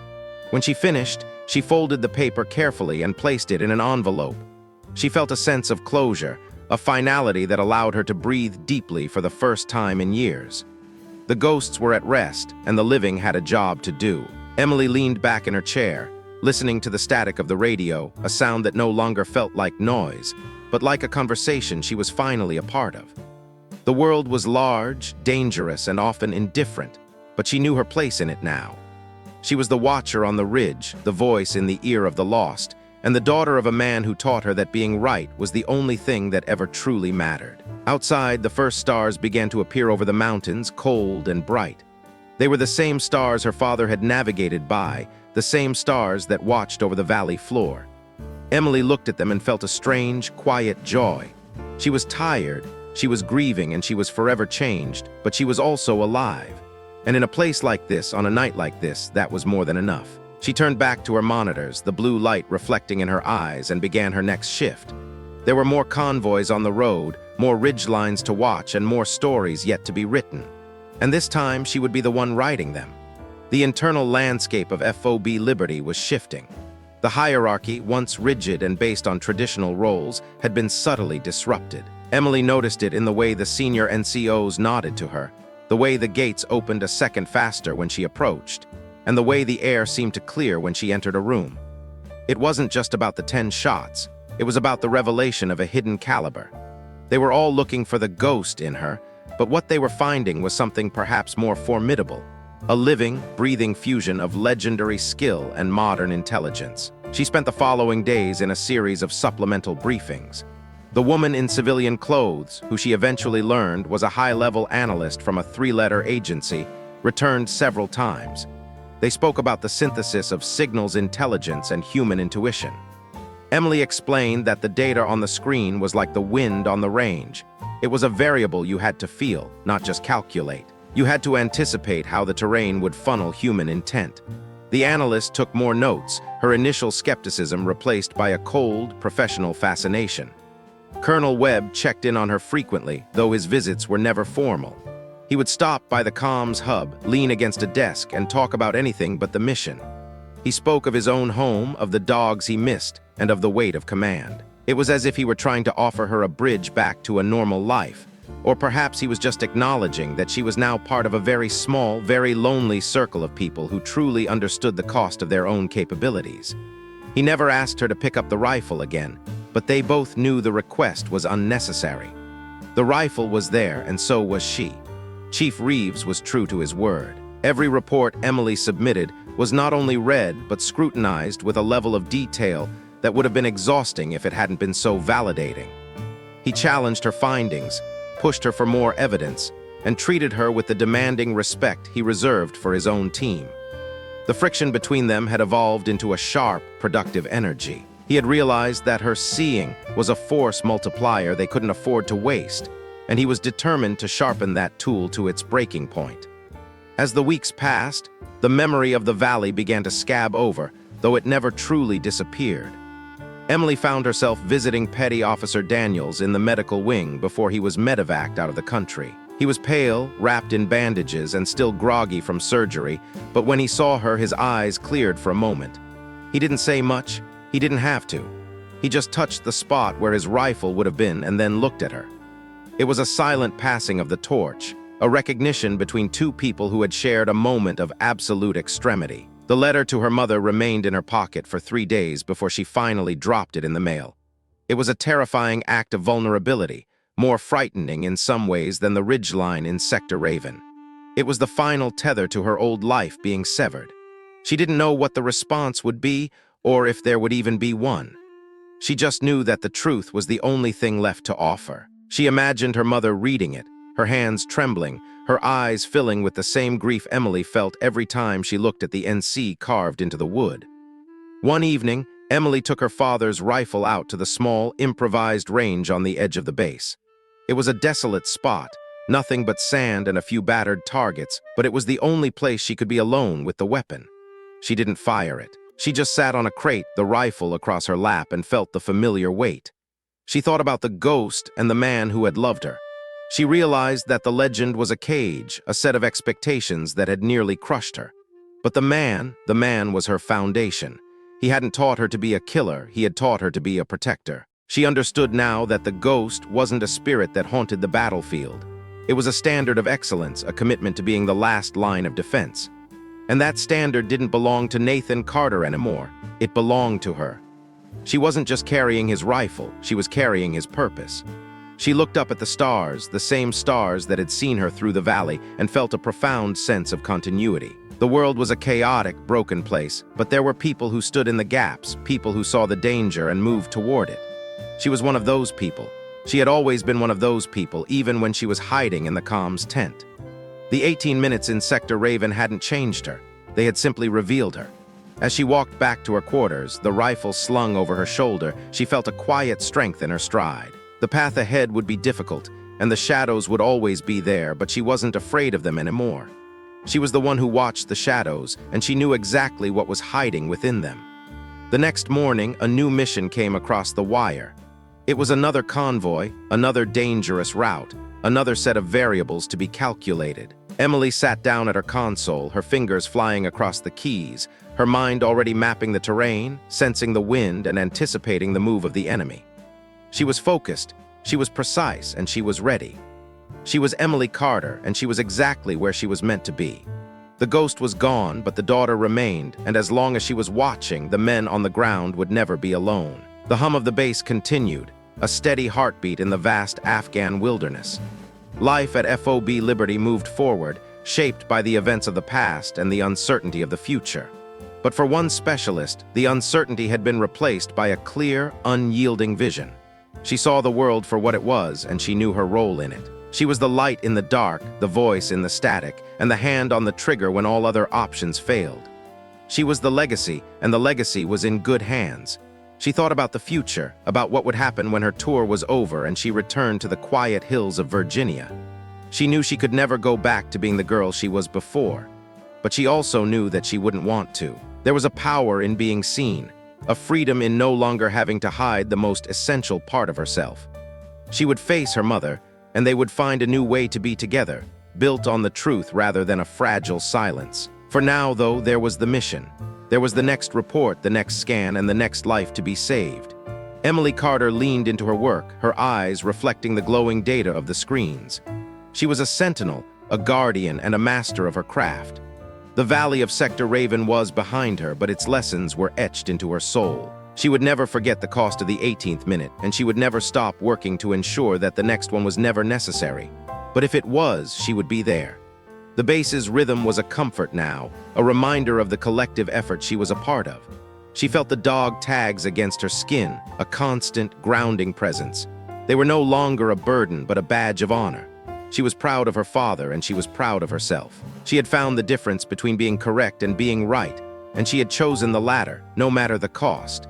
And as the sun rose over the mountains, casting long shadows across the dust, Emily Carter was ready for whatever the day would bring. She was no longer a shadow in the room. She was the most important person in it. The silence of the communications hub was broken by the arrival of a fresh pot of coffee. One of the other specialists set a mug down near her hand, a small, unspoken gesture of camaraderie. Emily nodded her thanks, the warmth of the steam hitting her face. She took a sip, the bitter taste reminding her of her father's kitchen. She smiled to herself, a small, private moment of connection. She was okay. They were going to be okay. The work continued, and she was exactly where she wanted to be. The legacy of the ghost was a story of survival, of skill, and of an unwavering commitment to the mission. It was a story that had been passed down from father to daughter, forged in the fires of conflict and tempered by the love of a family. It was a story that was still being written, one day at a time, in the heart of a war-torn land. And as Emily Carter looked at the screens in front of her, she knew that the best chapters were yet to come. She was the author of her own destiny, and she was writing it with the precision and the rightness that only she could provide. The world would remember the 10 shots in 18 minutes, but Emily would remember the feeling of the wind, the weight of the rifle, and the sound of a life being saved. Those were the things that mattered. Those were the things that stayed with you when the smoke cleared and the helicopters were gone. And those were the things that made her who she was. She was a Carter, she was a specialist, and she was a survivor, and she was just getting started. As the day progressed, the data on her screens began to coalesce into a new pattern. It was subtle, a series of anomalies that might have been overlooked by someone else. But Emily saw it. She saw the shape of a new threat forming, a shadow moving in the periphery. She didn't hesitate. She began to pull the threads together, building a new assessment, a new picture of the danger ahead. This time, there would be no dismissal. This time, everyone would be listening, because they knew who she was, and they knew she was never wrong. The ghost had indeed come back, but not as a memory or a legend. It had come back as a living, breathing force of nature, dressed in a desert camouflaged uniform and sitting at a communication console. Emily Carter was the new standard, the new guardian of the ridge. And as she hit the send button on her assessment, she felt a surge of quiet confidence. She had done her job. She had seen the right path, and she was ready for whatever came next. The Valley of Sector Raven was just the beginning. The story was far from over, and Emily Carter was the one who would see it through to the end. She stood up from her chair, stretching her cramped muscles, and walked to the door of the hub. She looked out at the base, at the men and women going about their lives, and she felt a deep sense of connection to all of them. She was their eyes, their ears, and their silent protector. She was the one who saw the world for what it was, and she was the one who would keep them safe. It was a heavy burden, but she was strong enough to carry it. She was a Carter, after all, and she was exactly where she belonged. The sun was high in the sky now, washing the base in a brilliant, unforgiving light. Emily stepped out into the heat, the rifle slung over her shoulder, her father's dog tags clicking softly against her chest. She took a deep breath, the air tasting of dust and possibilities. She was ready. She was whole, and she was home. The ghost might have been a phantom, but Emily Carter was real, and she wasn't going anywhere. The mission continued, and she was right where she needed to be. In the light, in the truth, and in the service of those she protected. This was her world now, and she was more than ready to live in it. The mess hall was filled with the low, rhythmic hum of a military base settling into its evening routine, a cacophony of clattering plastic trays and the distant, heavy thrum of generator engines. Tate sat across from Emily, his presence a grounded contrast to the storm of adrenaline and doubt that had been swirling inside her all morning. He pushed a fork through a pile of lukewarm, overcooked pasta, his movements slow and deliberate, as if every action required a conscious effort of will. He didn't look up when he spoke, his voice low and steady, cutting through the ambient noise of the room. He told her he wanted to say thank you. He admitted that because of her, he was sitting there eating bad pasta instead of being zipped into a dark bag. He didn't finish the sentence, the unspoken reality of the valley hanging in the air between them like a physical weight. but the message was clear. He was alive, and he knew why. Emily looked at him, searching his face for the usual bravado or the hollow spectacle of military myth-making she had grown so accustomed to. There was none. There was only a directness in his gaze, a raw, human acknowledgement of a debt that could never truly be repaid. It reached her in a place she had kept guarded for years, cutting through the complicated layers of the mourning and the heavy shroud of her father's legacy. She felt a sudden, sharp clarity in her chest. She told him he was welcome, and for the first time since she had picked up that rifle, the words felt like they belonged to her. Tate nodded, the gesture short and sharp. He picked up his fork again, but before he took a bite, he mentioned the report.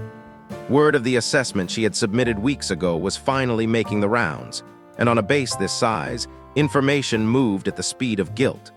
He told her that half the guys on the team were walking around looking like they had accidentally shattered something priceless without realizing its value. Emily felt a small, involuntary twitch of her lips, almost a smile. Tate continued, noting that the other half of the team was currently engaged in a heated debate over which of her shots had been the most technically impressive. It was, as he put it, a very seal way of processing their feelings. This time, the smile reached her eyes, small and real. It was a momentary reprieve from the crushing gravity of the day. Tate watched her for a moment, his expression turning thoughtful, his eyes narrowing as if he were trying to see past the uniform and the comms headset to the person underneath. He asked her a question then, one he said she didn't have to answer. He asked if she had been scared when she picked up that rifle, when she made the choice to step out of the shadows and back into the line of fire. Emily took a breath, the air in the mess hall feeling suddenly thin. She thought about the honest answer. Not the one that sounded like a recruitment poster or the one that fit the narrative of Nathan Carter's daughter reclaiming her birthright in a moment of cinematic triumph. She thought about the cold, jagged truth of those seconds behind the scope. She told him she had been terrified. Her hands had been shaking with such violence she wasn't sure she could even chamber a round. She had been thinking about her mother, about the promise she had made to walk away from this life, to be someone safe, someone who didn't carry the weight of life and death in her trigger finger. Then she told him about the shift. The moment she looked through the scope and everything else simply ceased to exist. She described it as a going away, a narrowing of the world until there was nothing left but the crosshairs and the target. That, she confessed, was the part that truly scared her. It wasn't the act of shooting, it was the ease with which she could disappear into it. Tate was quiet, absorbing the weight of her words. He asked her what she meant by that, and she explained her father's term for it, the narrowing. He had called it a gift, a way to filter out the noise of the world until only the mission remained. She looked down at her hands, the same hands that had been steady as stone in the heat of the valley. She had spent years believing she could return that gift like a piece of unwanted mail, but the valley had proven her wrong. You can't return it, she realized. It's part of the bone. Tate stood up, picking up his tray with a quiet clatter. He told her that for what it was worth, he was glad she couldn't return it. He paused, his gaze intensifying. He told her he was glad she broke her promise. He acknowledged that it was complicated, a messy knot of ethics and family history, but he was alive, and 7 other men were alive, and he wasn't going to pretend that anything else mattered more in that moment. He walked away, leaving Emily alone with the echoes of his gratitude and the lingering scent of stale coffee. She sat there for a long time, the digital clock on the wall ticking toward 14:20. She was still at the table, her tray long since cleared, staring into the middle distance with the focused unfocus of someone performing a deep internal inventory. The mess hall began to empty, the afternoon lull settling over the room. That was when Logan Reeves found her. He sat across from her without asking, a breach of their usual protocol that she noted but didn't challenge. He looked different, the sharp edges of his authority softened by something that looked suspiciously like humility. He told her the JAG office wanted to speak with her the following morning for a standard post-engagement review. He told her not to worry, that it was purely procedural, and that Webb had already submitted a preliminary assessment. Emily asked what the assessment said, her voice steady despite the flutter in her stomach. Reeves met her eyes, his gaze unflinching. He told her that Webb's report stated she had saved the mission and preserved the lives of 18 personnel through exceptional skill and initiative under direct fire. It recommended an immediate review of her assignment status and a formal evaluation for special operations support candidacy. Emily felt a jolt of shock. She hadn't expected things to move this quickly. She asked if Webb had really written that already, and Reeves replied that Webb didn't waste time when he knew what he was looking at. Then he added, with a heavy pause, that he didn't waste time either. Not anymore. She looked at him across the scarred plastic table. This was the man who had dismissed her for 8 months, who had treated her like a piece of equipment rather than a soldier, and who had held her previous assessment over a trash can with the casual indifference of a man who believed he was incapable of being wrong. She had expected to feel a surge of anger toward him now that the smoke had cleared. She had expected the resentment to harden into something sharp and satisfying, but it didn't happen. Instead, as she looked at the man sitting before her, she felt a strange, burgeoning respect. Reeves had changed. He had stood in the dirt with blood on his face, witnessed the impossible, and had the structural integrity to admit he had been wrong. In a world of men who would have doubled down on their mistakes to protect their egos, Reeves had chosen the truth. She asked him about the report he had thrown away. If he had actually read it, she wondered, would he have acted on it? Reeves didn't answer right away. He took a moment, a pause that Emily recognized as a man being honest with himself before he was honest with her. He finally admitted that he didn't know. He wanted to believe he would have looked past the person presenting it and engaged with the data, but he confessed that he hadn't built the habit of looking past the who to see the what. It was a brutal piece of honesty, and Emily appreciated it more than any hollow apology. It was the least he owed her, and they both knew it. Then Reeves asked a question that felt like a bridge to a different world. He asked if her father had known she was this good. Emily told him that her father had trained her, so he knew exactly what he was building. When Reeves asked why he had done it, why he had turned his daughter into a precision instrument of war, Emily didn't have to search for the answer. She had spent 7 years cycling through justifications. Because he had no son, because he saw a specific talent in her, because he was a man who only knew how to love through the transmission of skills. But in that moment, sitting in the quiet mess hall, the truest answer finally surfaced. She told him that her father knew the world didn't hand out safety to anyone. He knew he couldn't protect her forever, so he gave her the next best thing. He gave her the ability to protect herself and every person standing near her. She touched the dog tags beneath her shirt, the cold metal a familiar anchor. Reeves sat in silence for a long moment, the weight of her words settling into the room. His radio eventually crackled to life, summoning him back to the gears of the base. As he stood to leave, he told her that after the JAG meeting tomorrow, he wanted her in the team briefing room at 0900, not as support staff, but as an operator. Emily started to object, reminding him she was a communications specialist. Reeves shut it down instantly. He told her she was Nathan Carter's daughter and that she shot better than anyone he had ever stood next to in 11 years of service. He told her they would sort out the paperwork later and vanished before she could find the words to respond. At 16:00, Emily made her way to the medical bay. She felt a magnetic pull toward Petty Officer Daniels, the sniper whose rifle she had claimed and whose life she had likely saved. She hesitated at the doorway, feeling like an intruder in a space defined by pain and recovery.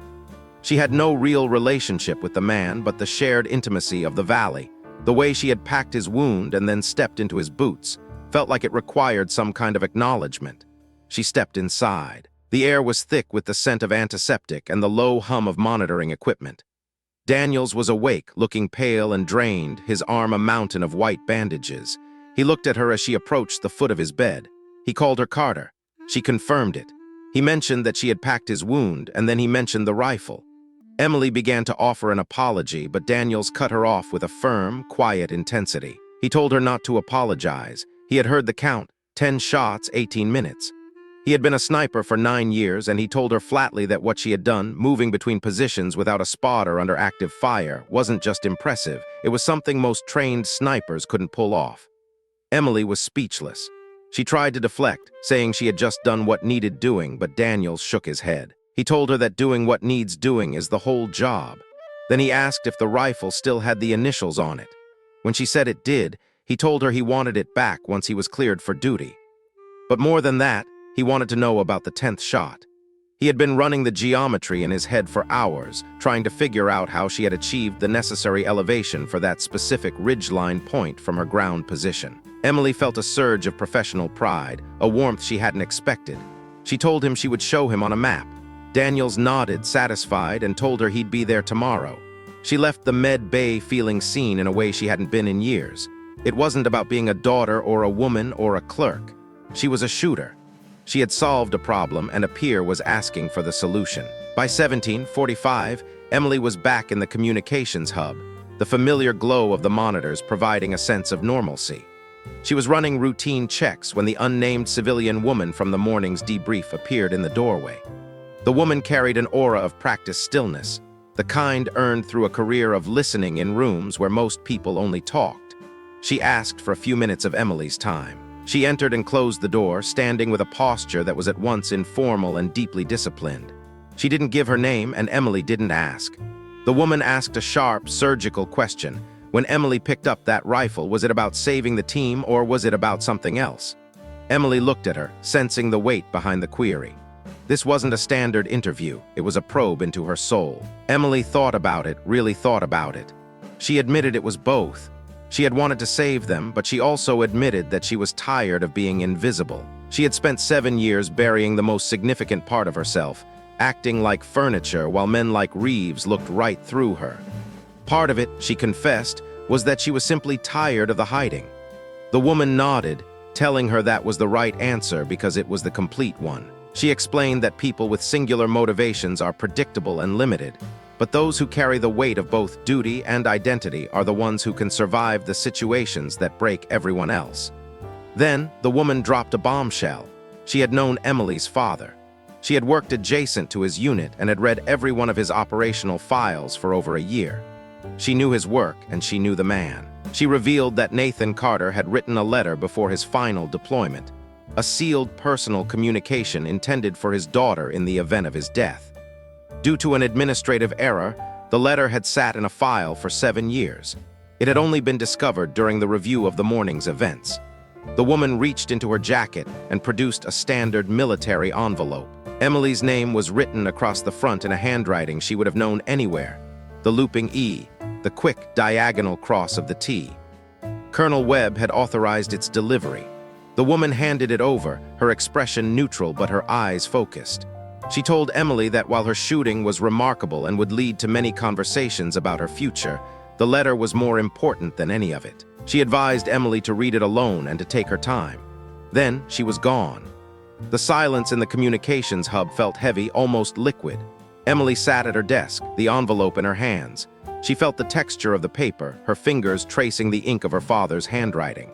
This was a message from a dead man, a voice from 7 years ago reaching through time to find her in this specific room on this specific day. She thought about the promise she had made at his funeral, the vow to be normal, to leave the violence behind. She thought about Tate's gratitude and Daniel's technical respect. She thought about the narrowing and the terrifying ease with which she had returned to it. She opened the envelope. The letter was 2 pages, handwritten just 11 days before he died. When she read the first line, the air left her lungs. She had to put the paper down and press her hands flat against the desk, forcing herself to breathe.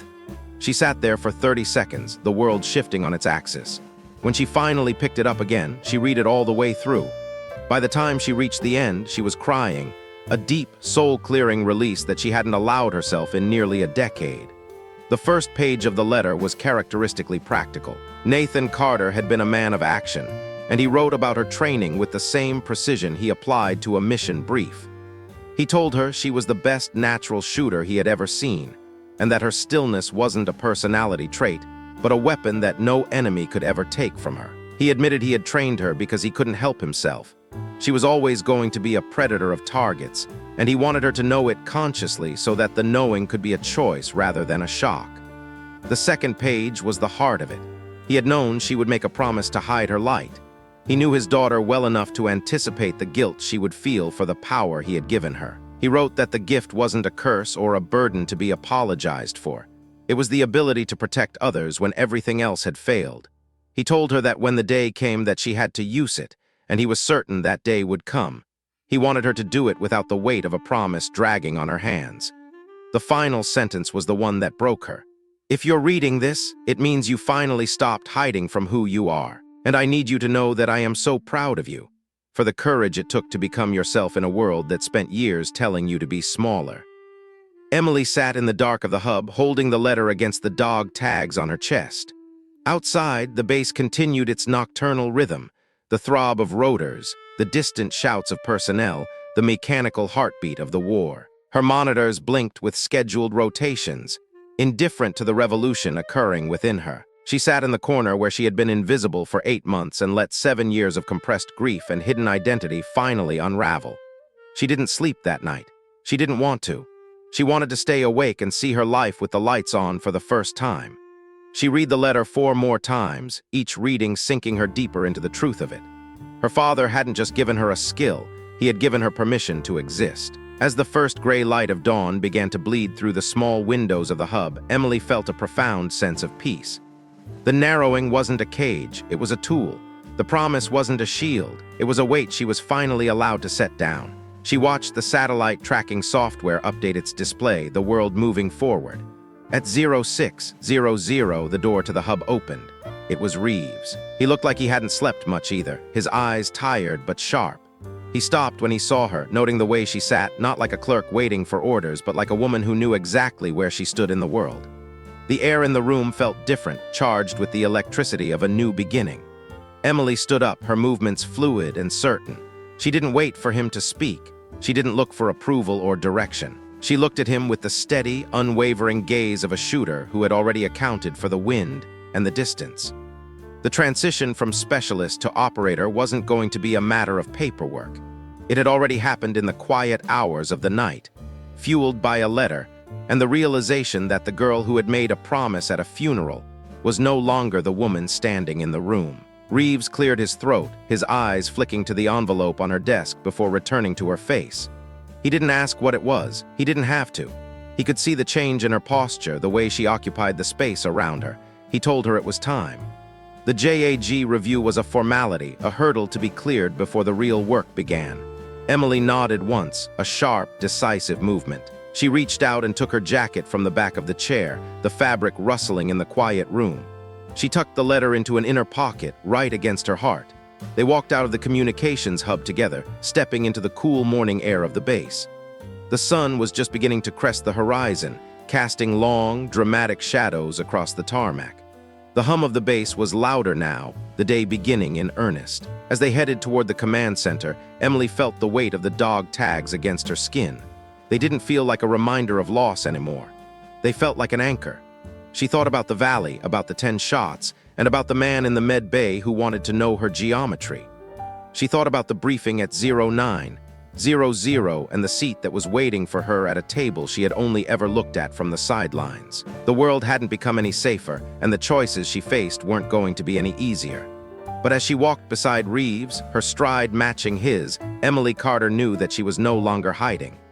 The girl who had tried to be smaller to fit into a world of normal had finally been replaced by the woman her father had seen all those years ago. She was a shooter. She was an operator. And for the first time in her life, she was exactly who she was meant to be. The narrowing wasn't a place to get lost in. It was the lens through which she would save the people standing next to her. And as the morning sun warmed her face, Emily knew that she was ready for whatever came next. The path ahead was steep and fraught with the kind of dangers that had claimed her father, but the fear that had paralyzed her in the mess hall was gone, replaced by a cold, functional clarity. She was no longer a ghost in the machine of the military. She was the machine itself, calibrated and lethal. The administrative errors and the trash can assessments were relics of a past life. As they reached the doors of the command center, Reeves paused, holding the door open for her. It was a small gesture, but in the context of their history, it was monumental. Emily stepped through, leaving the shadows of the communications hub behind and walking into the light of her own future. Inside, the base was a hive of activity, but Emily moved through it with a new sense of purpose. She wasn't just a part of the background noise anymore. She was a variable that changed the entire equation. She could feel the eyes of the other soldiers on her, some with curiosity, some with lingering doubt, and some, like Tate, with a quiet, profound respect. She didn't need their approval, but she acknowledged the shift in the atmosphere. The Carter name carried weight again, not as a legacy to be feared or avoided, but as a standard of excellence to be upheld. She thought about her mother, the woman she had tried so hard to protect from the reality of her nature. There would be a conversation eventually, one that would be difficult and painful, but Emily knew she couldn't live a lie to preserve someone else's peace of mind. To be the woman her father was proud of, she had to be the woman she actually was. The truth was often messy, but it was the only foundation worth building on. As she entered the JAG office, she saw Colonel Webb standing by the window, his back to the room. He turned as she entered, his expression unreadable but his eyes sharp. He gestured for her to sit, and the review began. The questions were standard: timelines, engagement distances, rules of engagement, but Emily answered them with a precision that left no room for ambiguity. She described the shots, the movement, and the decision-making process with the clinical detachment of a professional. By the time the session ended, there was no doubt in the room about her capabilities or her mental state. When she walked out of the JAG office and headed toward the 0900 briefing, she saw the team gathered in the hallway. They were talking in low voices, the camaraderie of a unit that had survived the impossible evident in their posture. Tate saw her first and gave her a slight, respectful nod. One by one, the others followed suit. It wasn't a hero's welcome, it was an invitation into the fold. It was the recognition of a peer. Emily took her seat at the briefing table, the wood cool beneath her hands. Reeves stood at the head of the room, a map of their next area of operations projected onto the screen behind him. He looked around the table, his gaze lingering on Emily for a fraction of a second longer than the others. Then he began to speak, his voice commanding and clear. The mission was moving forward, the world was still turning, and for the first time in 7 years, Emily Carter was exactly where she belonged. The narrowing had begun, but this time, she was the one in control of the lens.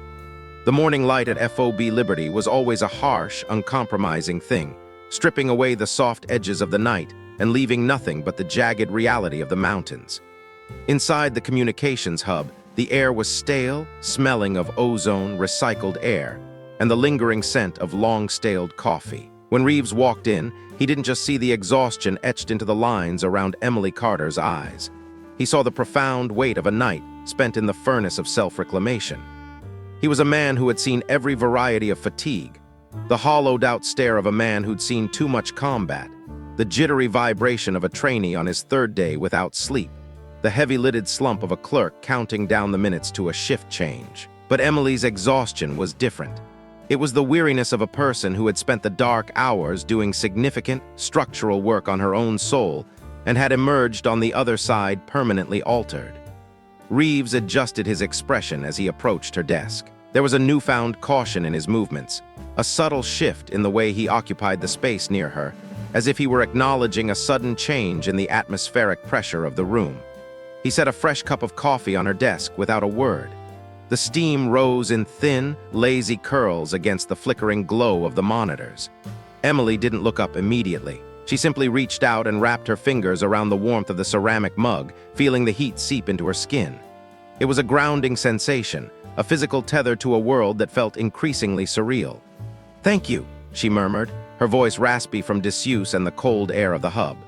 Reeves cleared his throat, his posture straight, his eyes fixed on a point just past her shoulder before settling on her face. 0900, he said, his tone professional but carrying an underlying note of something that sounded almost like anticipation. "Briefing room, you ready?" Emily took a sip of the coffee, letting the bitterness wake up her senses. She thought about what that word, ready, meant in this specific context. For 8 months, she had been the ghost in the machine. She had been the voice on the radio, the woman who adjusted frequencies, the support staff who moved through the hallways like a shadow, invisible to the men who did the heavy lifting. To be ready now meant walking into a room full of elite special operations personnel as something entirely different. It meant occupying a space that the institutional bureaucracy of the Army had not yet caught up to. It meant standing in the light, stripped of the comfortable obscurity she had used as a shield since her father died. "Yes," she said, her voice firmer this time. "I'm ready." Before the clock struck 0815, Emily found herself walking toward the medical bay. The sterile, sharp scent of antiseptic and floor wax hit her as she stepped inside. It was a quiet hour. The morning chaos of dressing changes and rounds had settled into a low hum. She found Daniels sitting up in his bed. He wasn't resting. A topographic map was spread across his lap, his finger tracing the contour lines of Sector Raven with the intensity of a man trying to solve a puzzle that had nearly cost him his life. Seeing him like that told Emily everything she needed to know about the kind of operator he was. He didn't just survive, he analyzed.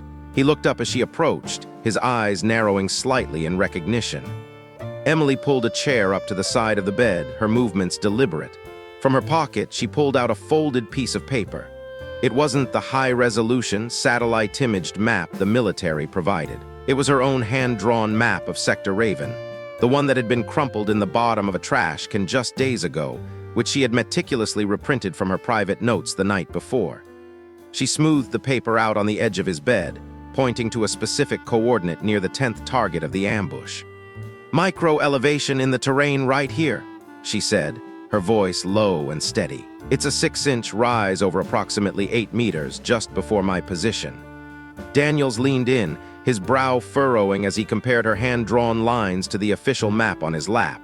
"Most people wouldn't even clock that as meaningful," he muttered. "My father used to say that 6 inches could be the difference between a shot and a prayer," Emily replied. She could almost hear Nathan's voice in her ear, the way he would stand behind her in the tall grass of Virginia, his hand a steady weight on her shoulder. Daniels studied the map for a long time, his gaze moving between her drawing and her face. Then an expression crossed his features that Emily was beginning to realize was his version of being profoundly impressed. It was a subtle thing, a slight narrowing of the eyes, a tiny compression of the lips, as if he were working overtime to maintain the professional mask of a Tier 1 operator. "Your father taught you to read that?" he asked. "He taught me to read everything," Emily said. "He said the terrain was always talking. You just had to learn its language. If you listen close enough, the ground will tell you exactly where the danger is hiding." The room went quiet for a moment, the only sound the rhythmic hiss of the ventilation system. Daniels looked down at his own hands, then back at Emily. "That rifle," he began, his voice taking on a weight of sincerity that surprised her. "When they clear me for duty, I want to shoot with you before I take it back."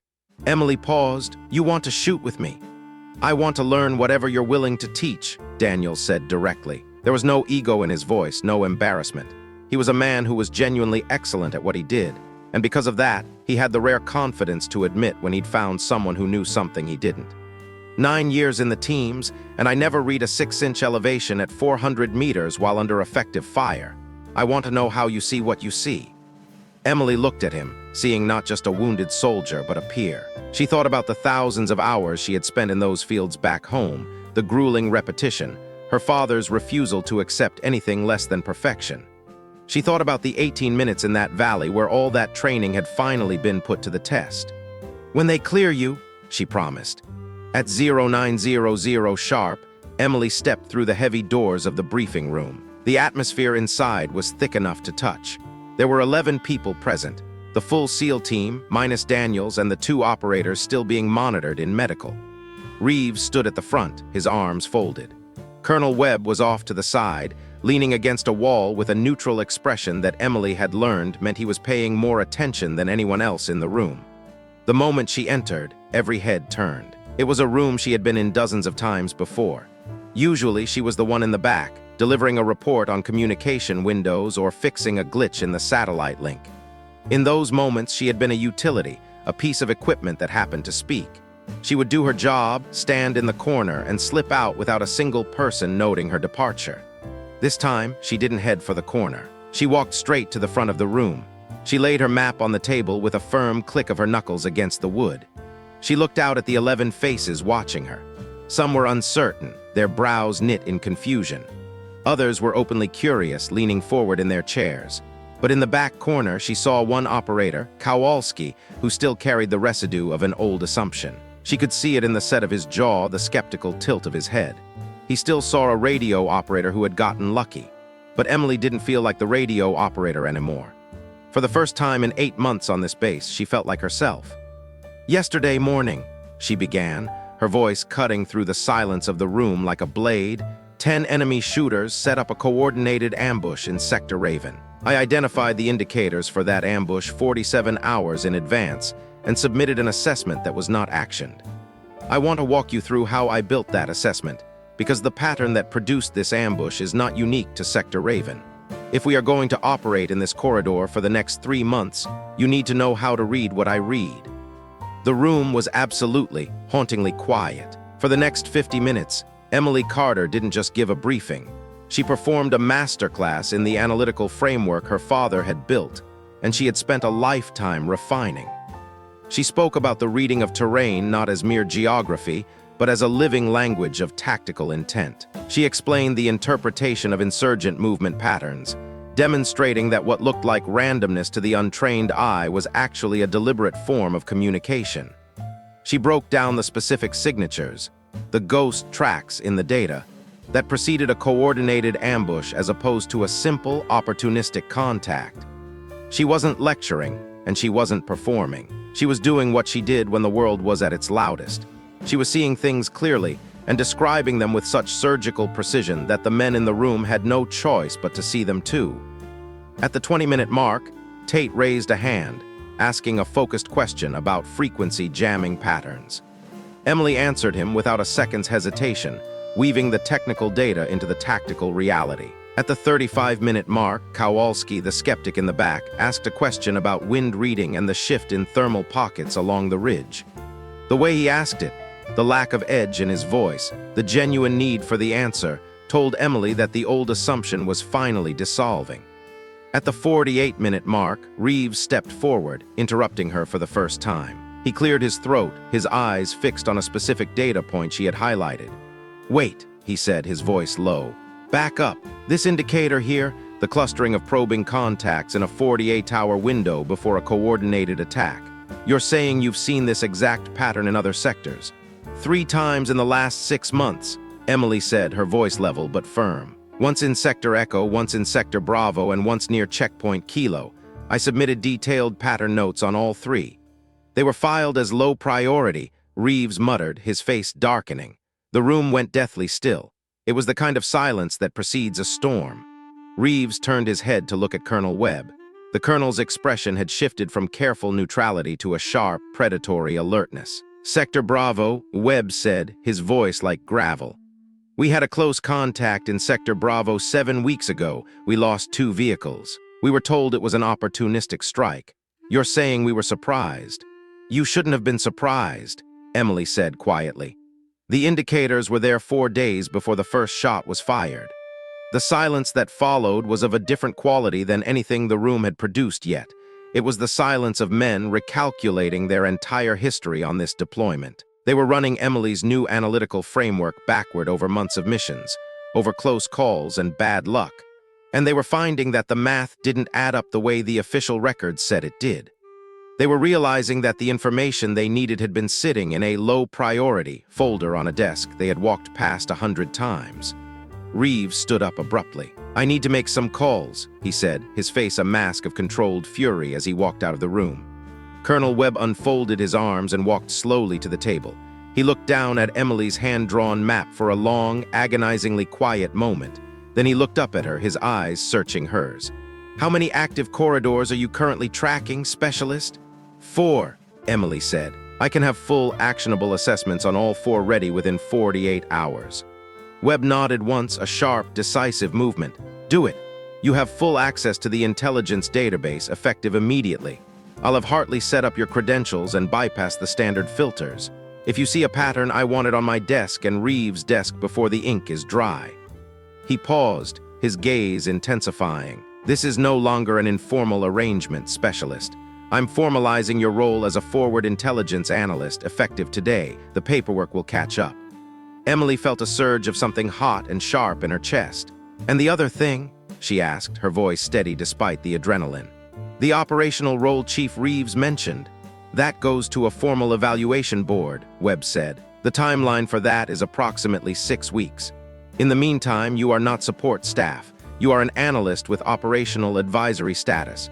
Do you understand? You are part of the tactical decision-making process." He held her gaze. "Is that acceptable?" It wasn't everything. 6 weeks felt like an eternity, and military evaluation boards were notorious for their ability to swallow careers whole. The paperwork catching up was a phrase that could mean anything from a week to a decade of institutional stalling. But it was real. It was a formal acknowledgement. It was a door that had been slammed shut 8 months ago, finally creaking open under its own weight. "Yes, sir," Emily said. "That's acceptable." By 11:20, the adrenaline of the briefing had begun to fade, replaced by a deep, hollow ache of emotional exhaustion. She knew she couldn't put it off any longer. She had been avoiding the phone since the previous afternoon, not because she didn't want to talk to her mother, but because she hadn't found the right words yet. Her father had always told her that rushing into a conversation you weren't ready for was like firing a shot without checking your backstop. You'd spend years trying to undo the damage of the things you hit by accident. She walked out to the edge of the communications hub and sat on a low stone wall. The morning sun was thin and pale, but at this altitude, the light had a crystalline quality that made everything look sharper, cleaner. She took a breath of the cold mountain air and dialed the number she knew by heart. Her mother answered on the second ring. Emily. The voice was warm, but it was laced with that familiar thread of worry, the two things so inextricably linked in her mother's heart that you couldn't have one without the other. It was the sound of a woman who had spent half her life waiting for a phone call that would change everything. Hi, Mom. There was a pause on the other end of the line. You sound different, her mother said softly. What happened? Emily looked out at the distant, snow-capped peaks. She thought about the map in the trash can. She thought about the smell of gun oil and the way the world narrowed down to a single point of light through a scope. She thought about the promise she had made over a grave in Virginia, a promise that had been both a shield and a cage for 7 years. I need to tell you some things, Mom, Emily said, and I need you to let me get through all of it before you say anything. Can you do that for me? A beat of silence. That scares me, Emily. I know, but I'm okay. I'm not hurt. I need you to listen. Okay, her mother whispered. I'm listening. Emily talked for 40 minutes. She didn't hold anything back. She told her about the deployment, the frustration of being ignored, and the way she had felt herself getting smaller and smaller every day. She told her about the intelligence assessment she'd built, and the moment she realized the team was walking into a slaughter. She told her about the rifle, the NC initials etched into the metal, the weight of it in her hands, and the way it had felt like an extension of her own body. She told her about the 10 shots, the 18 minutes, and the letter her father had left for her. She described the moment she had picked up that rifle and felt a circuit close. A circuit she had tried to keep broken for 7 years out of some misplaced sense of loyalty to a promise that was never meant to be a prison. When she finally finished, the silence on the other end of the line was so profound that Emily wondered if the connection had been lost. But then, she heard a soft, shaky intake of breath. He knew, her mother said, her voice barely a whisper. He always knew you would need it someday, he used to say. He used to say that giving you that training and then watching you promise never to use it was like giving someone a life jacket and then watching them promise never to swim. Emily closed her eyes, a single tear escaping and tracking a hot path down her cold cheek. Are you angry about the promise? Oh, sweetheart. Her mother's voice broke on the first word. I'm not angry. I've been sitting here for the last 40 minutes realizing that my daughter saved 18 lives yesterday, that my husband's legacy through my daughter's hands saved 18 human beings who have families and children and mothers of their own. She stopped to collect herself. I'm not angry. I'm so grateful I can't find the bottom of it. I broke the promise, Mom. You kept the important one, her mother replied firmly. The one you made every day you got up and went to work and tried to do something useful. That was the real promise, the rifle. Your father would say the rifle was just a tool. It's what you do with it that matters. It's the person behind the tool that counts. Emily pressed her hand flat against the dog tags beneath her shirt. He wrote in the letter. I know what he wrote, her mother said gently. He showed me that letter before he sealed it. He read me that last line. He cried, Emily. Your father, who never cried about anything, sat at our kitchen table and cried because he was so proud of the woman he knew you were going to become. The mountains blurred as Emily let the tears come. She sat there in the thin sun of Afghanistan and finally, truly, let go of the weight she had been carrying since the funeral. By 1300, the work had begun in earnest. Emily was back at her desk, her screens filled with the raw data she had been denied for months. Having full database access was like switching from a flickering candle to a floodlight in the middle of a dark room. Patterns that had been mere whispers in the noise were now screaming for attention. Reeves appeared at her side, pulling up a chair. He didn't sit across from her like a superior officer. He sat beside her, looking at the screens. It was a subtle shift, but a significant one. He was looking at her work with the eye of a man who realized his life depended on it. Sector Delta, he said, pointing to a cluster of data points Emily had flagged. Yes, she said. We have a resupply run scheduled through there in 9 days. I know the current plan. She tapped the screen, highlighting a specific ridge line. I'd recommend rerouting it. There's a secondary corridor. It adds 20 minutes to the transit time, but it avoids this clustering pattern entirely. If they stay on the current route, they're going to hit a bottleneck that's been being prepped for the last 2 weeks. Reeves stared at the screen, his jaw tight. How long have you been seeing this? 11 days, Emily said evenly. He absorbed that. She could see the weight of it moving through him, the realization of how close they had been to another disaster and how many times they might have already stepped into traps they never even knew were there. Emily, he said. It was the first time he had used her name. Not Specialist, not Carter, just Emily. He looked her directly in the eye. I'm sorry, and I'm not saying that for the debrief or the official record. I'm telling you person to person that I looked at you for 8 months and saw a category instead of a person. It cost my team information they needed, and it almost cost them their lives. That's on me. Entirely. And I'm going to spend the rest of this deployment making sure it never happens again. Emily looked at him. She thought about the months of being invisible, the dismissal in his eyes, the report she had found in the trash. She wondered if an apology could really bridge that kind of gap. But then she looked at the sincerity in his face, the raw honesty of a man admitting a profound failure. I know, she said. I believe you. Reeves nodded and started to stand, but she stopped him. Chief, he turned back. Don't do it because of what happened yesterday, she said, her voice steady. Don't change how you see me just because you saw what I can do with a rifle. Change because the next person you overlook might not have a rifle. They might just have the information you need, and if you ignore them, you'll never even know what you missed until it's too late. Reeves held her gaze for a long moment, the weight of her words sinking in. That's fair, he said. It's exactly what my father would have said. At 15:30, Tate appeared in the doorway of the hub. He didn't just barge in, he knocked on the metal frame, a gesture of courtesy that acknowledged her space. He was holding a folded piece of paper. From the team, he said, crossing the room and placing it on her desk. He stepped back immediately, giving her the room to process it. Emily unfolded the paper. It was handwritten, the ink varying in color and pressure. It had been passed from hand to hand throughout the day, each man adding his own piece. At the top, in Reeves' precise, disciplined hand, asterisk, we owe you more than we can put in a letter, but we're going to try. Asterisk below that, Tate's sprawling script. Asterisk, you heard me on that radio and you came anyway. That's everything. Asterisk from Daniels, the handwriting shaky and uneven. Asterisk, the rifle is yours when you want it. No one else should carry it. Asterisk, and from Kowalski, asterisk, I was wrong. I'm sorry.